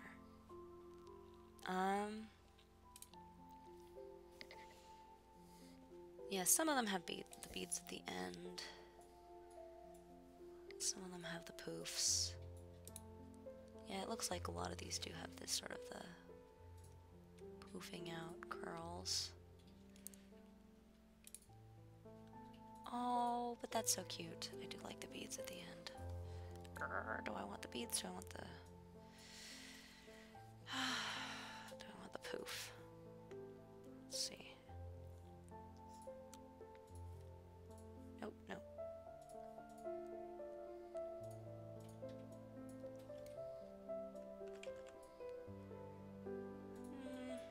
No, I think I like the curl at the end.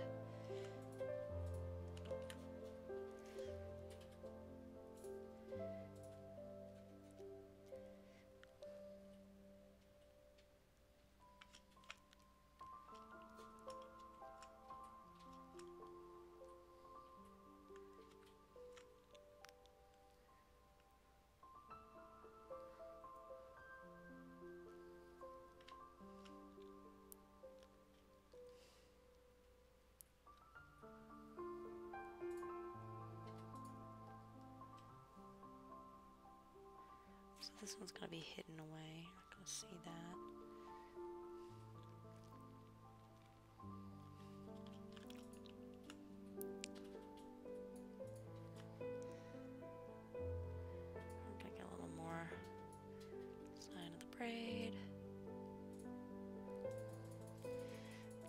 good shape in there of the bumps created by the braid.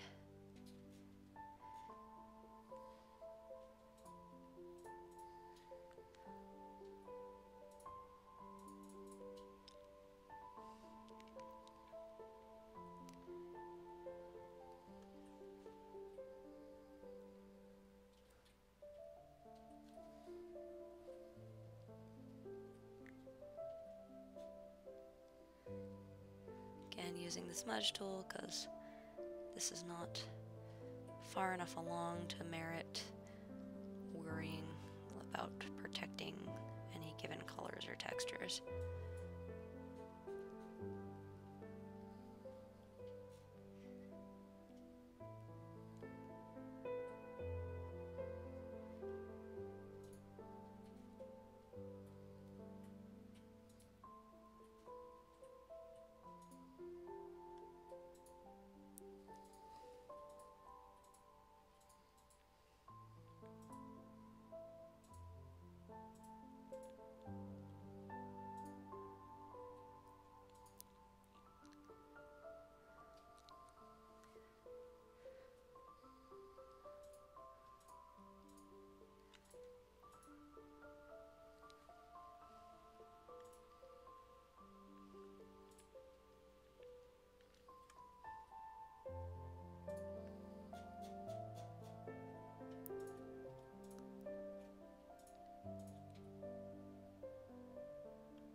The sleeves.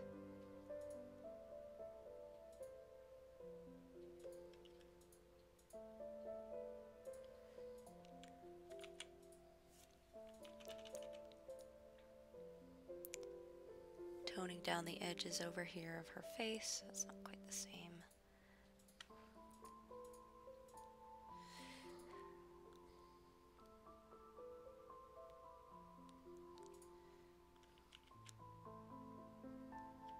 I don't know what is that.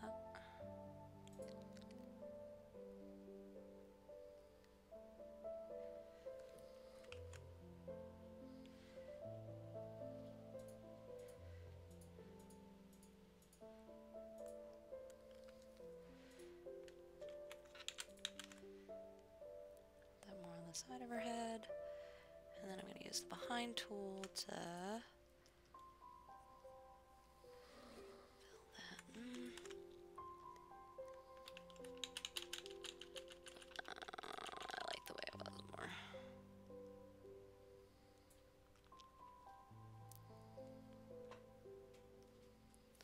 We do want to get it the shape right.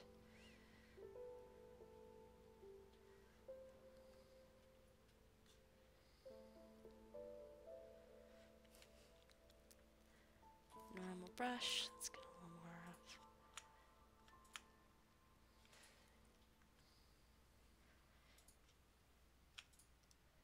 this part of the hair going.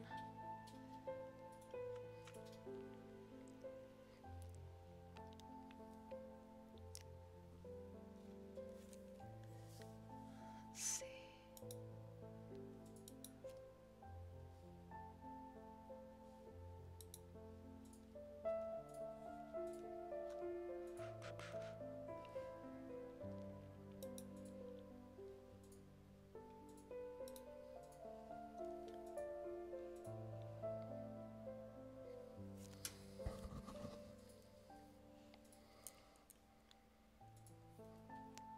Alright, now I'm going to use the burn tool to kind of delineate.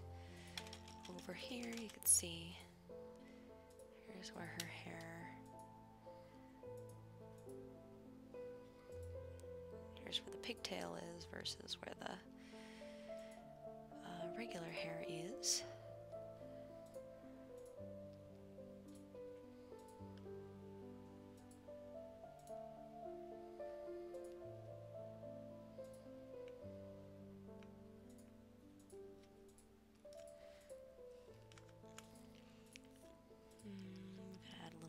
shine here. A little more shine here.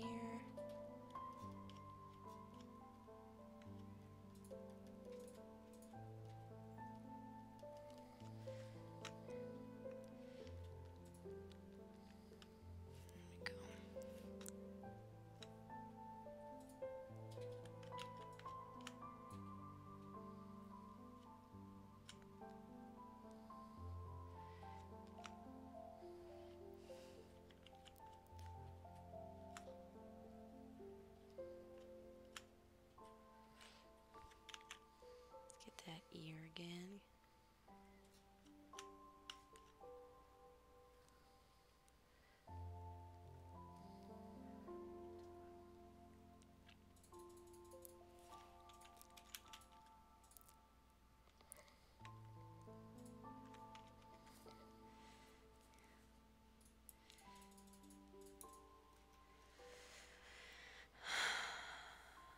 Let's see. I feel like her hairline, the back of the head, is a little too big. So.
Should it be? Yeah. Okay. So the way her hair would be divided, because of the way this is going, you'd see. Thank you, computer.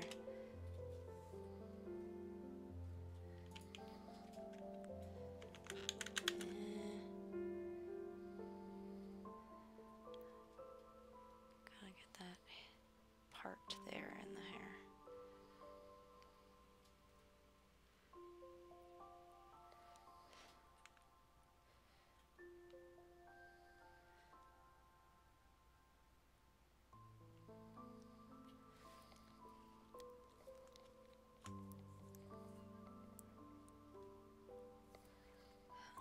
Let's see.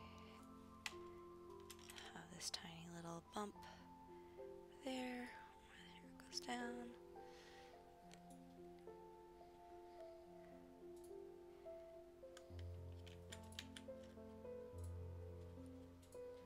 Clean up the edges here.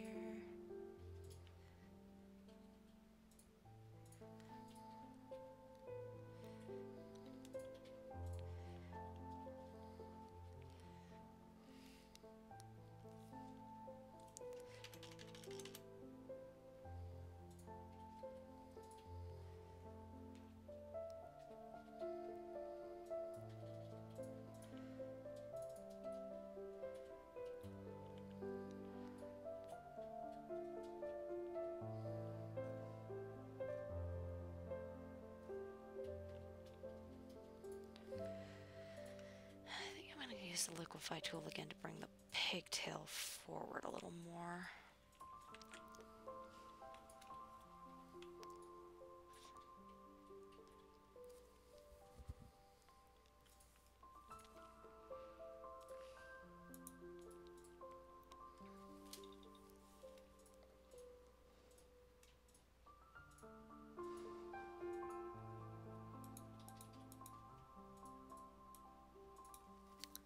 So let's see. Using liquify tool now. We're gonna kind of indicate this, push this way a little more.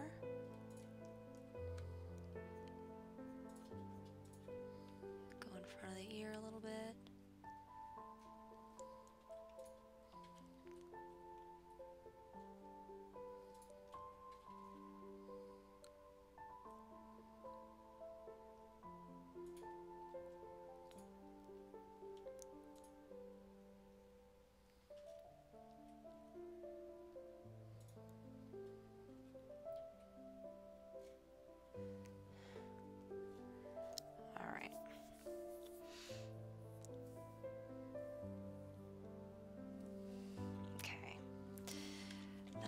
her face.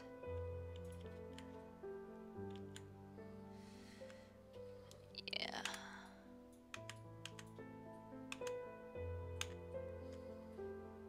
That's better.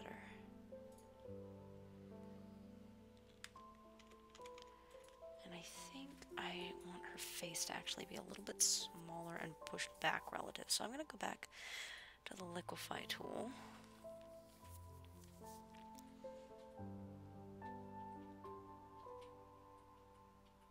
Okay, this is going to be a little tricky.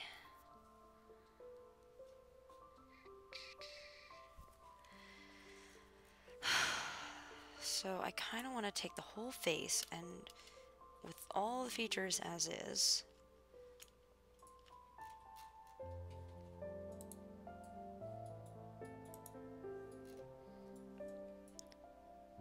and shift it up and back and a little bit smaller. So I'm going to start with the pucker tool, which brings things together. Yeah,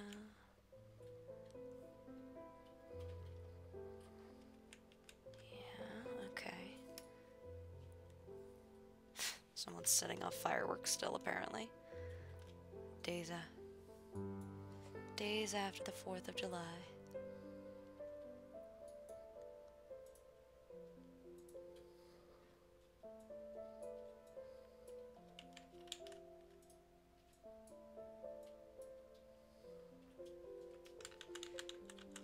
Yeah, no, I think I like that. I'm liking that.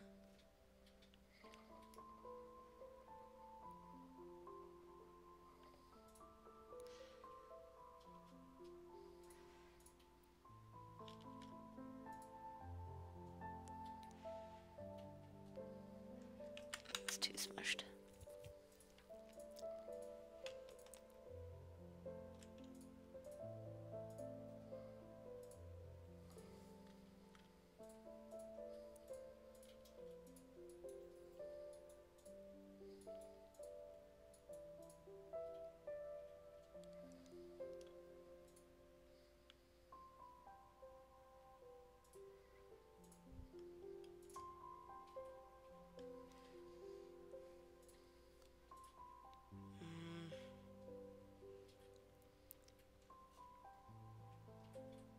I don't think I like that. I have to try that again. Definitely not. No, that's not quite it. It's closer. It's... Alright, I'm gonna use this in stages.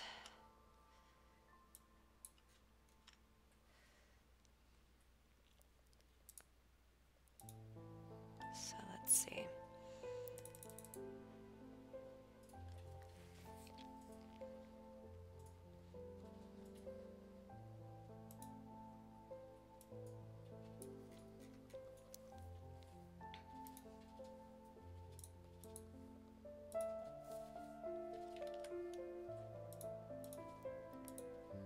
Too much still.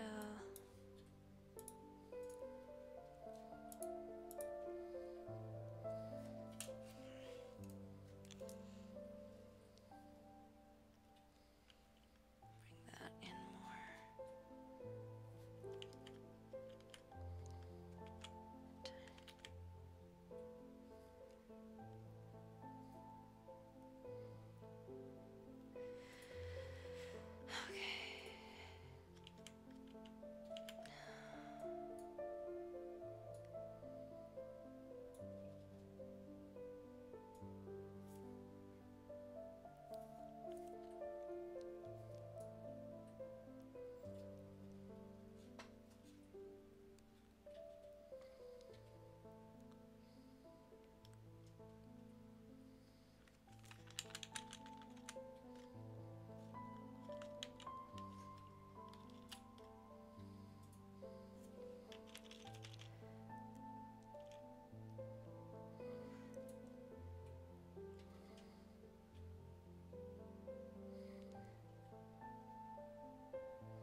So I'm just trying to make really slight changes and not overdo.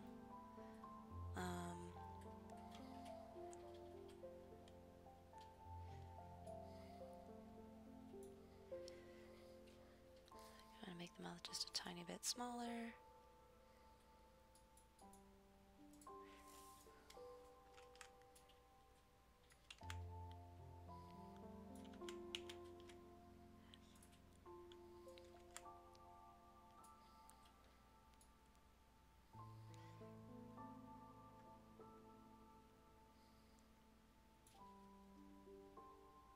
Bring the hairline in a bit.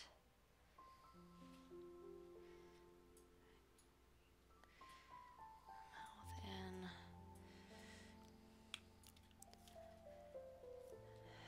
This bottom lip is bothering me.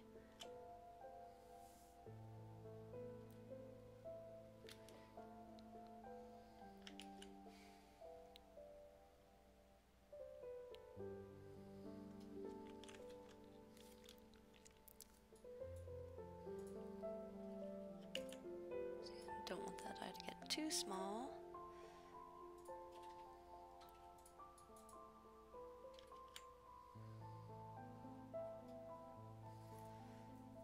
And up a little more.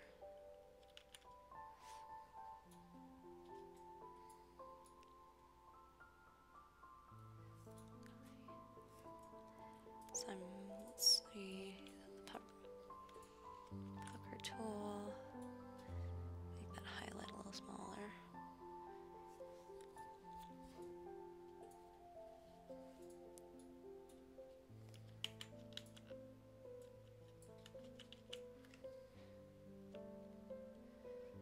Okay, let's try that.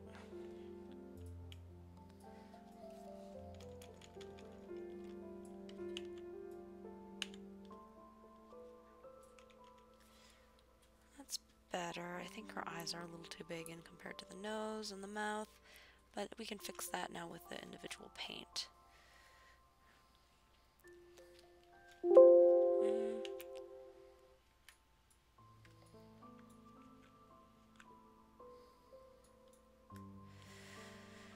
So now I'm going to go in and bring her back a little more to what she was. So I like her expression a little bit less now. And that's because the eyes are now a little too big. The nose got a little, the shape of the nose got a little bit off. So, and that can happen, the liquify tool, you know, because you're distorting stuff and the computer doesn't know what you're trying to accomplish. So you kind of have to get it as close as you can. And then go back in and fix it.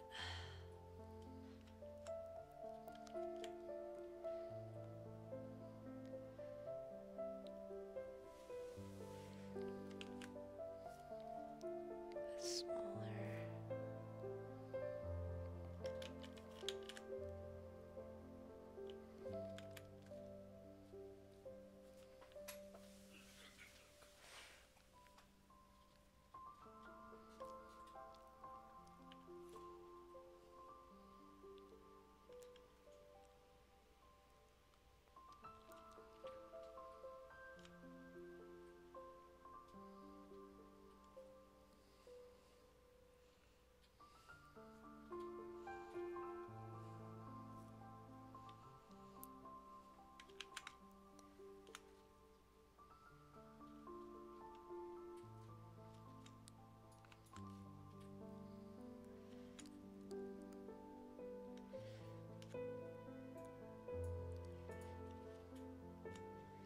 Now we're just kind of trying to clean up the mess we made of her face. This poor child. Yes. Reconstructive surgery. There we go.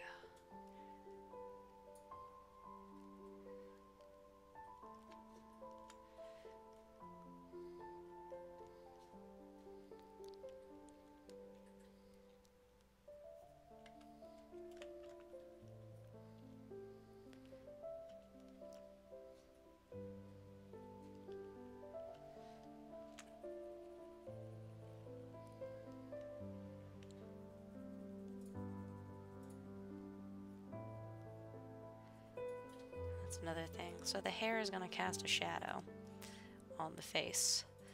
And that's something that part of the reason it looks a little odd right now is that it's not doing that. Adding that in a little bit. Cleaning up around the poofies.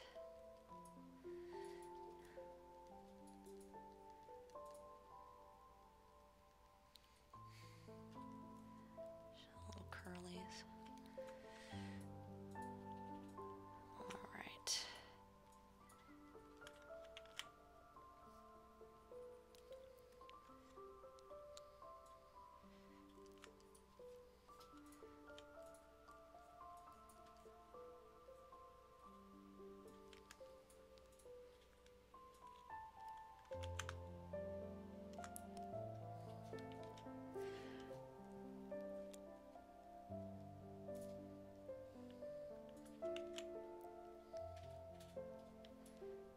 Add some little highlights here and there.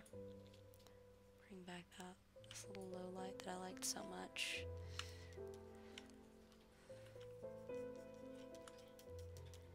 Implications on the hair.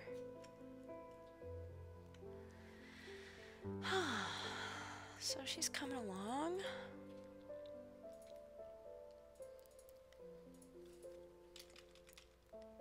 Now when we back up, you can see she fits much more with the dad. Like, she looks a lot... She's at a similar level of detail now in her face. Whereas the mom is still kind of flat and sketched. I haven't brought... She has not yet been fully brought to life. She's just been painted in. So...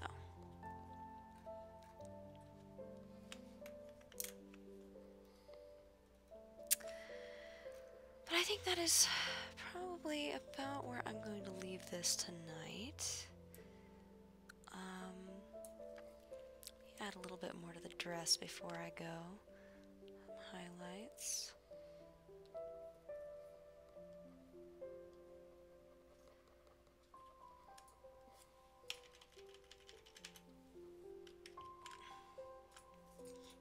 Oh, it would help if I was actually using a paintbrush instead of the burn tool.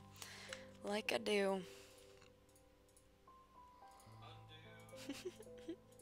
That's what the undo button is for.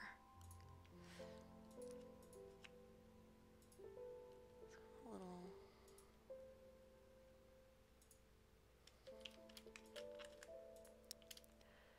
Yeah, I think I kind of want this to be a collar rather than lace.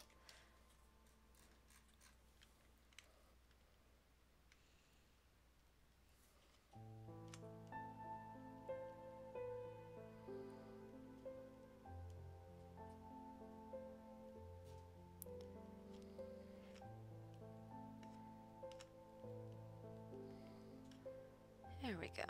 And I think I'm going to make this poof white.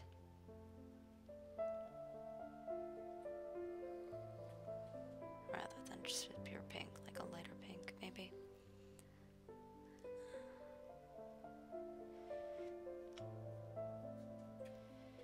little more on the arm there. Oh, not quite that intense.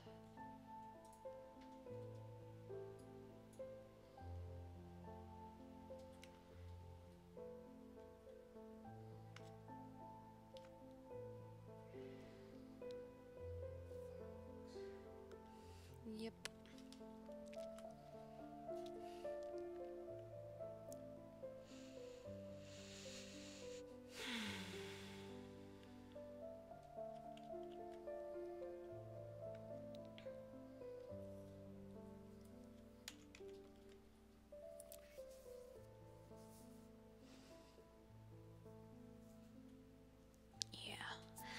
Alright everyone, I think that's where I'm going to leave it for tonight. I can feel myself starting to fade, and if I keep working after this point, it's just going to start looking weird. Although, okay, I say that and then I realize she's slightly cross-eyed. Let me fix that, and then I'm going to go to bed. Oh dear. This is that point of the night, and I can feel myself doing it, and it's really bad. But this is how I get. There. Okay. It's better. All right. We're gonna save. And that is all she wrote. Thanks for joining me.